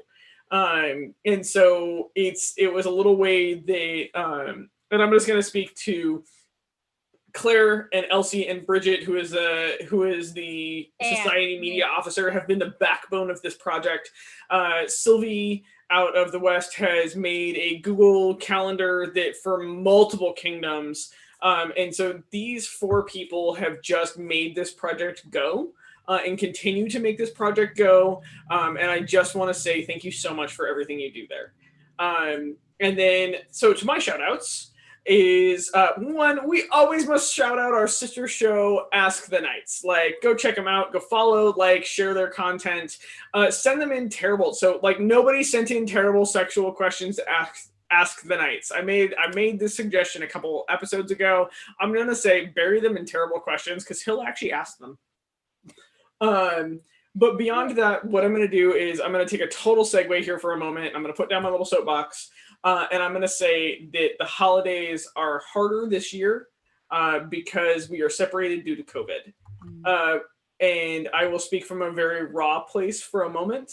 Is there's many of us that deal with the gray area of suicide all the time, or very like soul-eating depression. And how we deal with that is by making the strides to the next thing we're doing. Yeah. And the pandemic has kind of taken away a lot of that. So it's not like, oh, I'm making the excuse to keep going until I see my family for the holidays, or I'm making the excuse of doing this, or making the excuse to keep going. And I will tell you from personal experience, remember that you have a support network. Remember that in this holiday time while we're separated and it's hard to deal with some of the darker things in life, that the SCA is a giant support network. It is a giant community. Remember to reach out, reach often, and if you need help, say so. The holidays are always hard on us. It's also a very joyful time, and I'm really, really grateful for everybody that's in my life. And so tell them, because you may be telling the person so they stay. And so, yeah, on that fucking note, I'm going to say y'all are fucking awesome. And thank you so much for showing up. Bjorn, you've been a motherfucking delight. Oh my God. I've had so much fun with you on the show tonight. I'm going to assume that Sassy has too, because she's been giggling up a storm. I need to have a word. Insert the word here. I want to say it is somebody's birthday today. Oh. And I don't know who that is. She does not want this anything, but I wanted to absolutely say Helga. Helga was brought into this world, what, 34 years ago? Yeah, today's my 34th years ago today. She came into this world, and we're all better for it. And I want you to know that I am grateful for your friendship and your continuing partnership and all this wacky shit that we do. You're always game to be like, yeah, let's do this wacky shit. And I enjoy that about you. So I wanted to say happy birthday, and I am grateful for you being here. And thank you so much. Birthday. Yeah, somebody sent me a giant poem that's fucking tits, by the way. Yes, I did promise. And Julie, I know when your birthday is, so that's coming too. Yes, and I want to tell you that yes, absolutely, you can write me a fabulous poem for my birthday. It's amazing.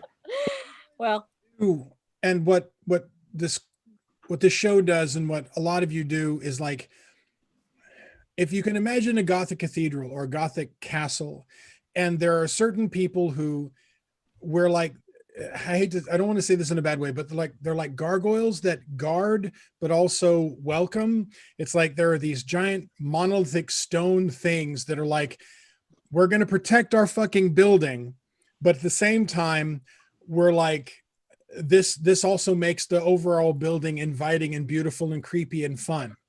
And when I'm next to beautiful, honest to God gargoyles with like real bat wings and horns and everything, I kind of feel like I'm the Michelin tire man on a squatty potty. I'm trying to do the same thing, but it doesn't look quite the same. But I'm gonna hunch there. It looks like something completely not nearly as cool and not as gothic, but definitely round. I'm dying. Show, and I love you so much. Oh my god. I love you so hard. I'll send you a picture of my boobs later. Those are also round. For Helga. I mean, I was like, you're sending Bjorn boobs and not me? I don't know. I can send everybody boobs. Yeah, I don't want to do that. I'm a 65B. I understand. It's cool. I don't even know what bra size I am. I'd see that. Although I am wearing my good bra tonight. I have to let you know for Helga, for you, I am wearing my good bra. As you can see. I approve this, and if you haven't seen that, I've noticed a couple times. I was like, oh, it's Helga's birthday. I need to wear my good bra tonight. And my lowest cut tunic. All shoulder pads. I understand the whole concept of divide and conquer. It's just what. Anyways. I'm trying to decide if that works with balls too, and I don't think it does. That is the way that like divide and conquer does not qualify ever, is do not divide balls to try to conquer that. Those little puppies need to stay together. They're precious and soft. And so as someone who has studied a lot of 18th century portraiture, let me tell you, balls do not divide. It's no. Beans on one side, Frank on the other. And those tight trousers leave nothing to the imagination. Okay, so with my takeaway, balls do not divide. Thank you all for the happy birthdays. They've meant a ton. Bjorn, your poem is beautiful. Like, it is. I'm gonna have to go read it again. I'm blown away. Like, you are a master level bard. And so thank you so much for being on the show. We will be hanging out in the Discord after for a little bit. If you want to come hang out with us and our amazing guest, the link is in the comments. And we'll say that like and share the episode. And I'm going to die now. I did that earlier. So come hang out with us during the week if you want to. If not, we will see you next week. And our amazing guest next week is, I need to scroll to the bottom of my page. I did not update it. It's Constance. Constance. Yeah. And I am super excited to have them on. Yep. Like, it's going to be fun. That's going to be a good episode. So please tune in. There's going to be a lot of heraldry shenanigans. So if you are into heraldry puns or shit, send in your questions for Constance to answer, because they are one of the people who can like blazon whatever the fuck anytime, anywhere. Dirty blazons. Oh yeah. All about the pomegranates. So we will see you then next week, and thank you so much for joining us for the evening. Because you are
obviously customers and servants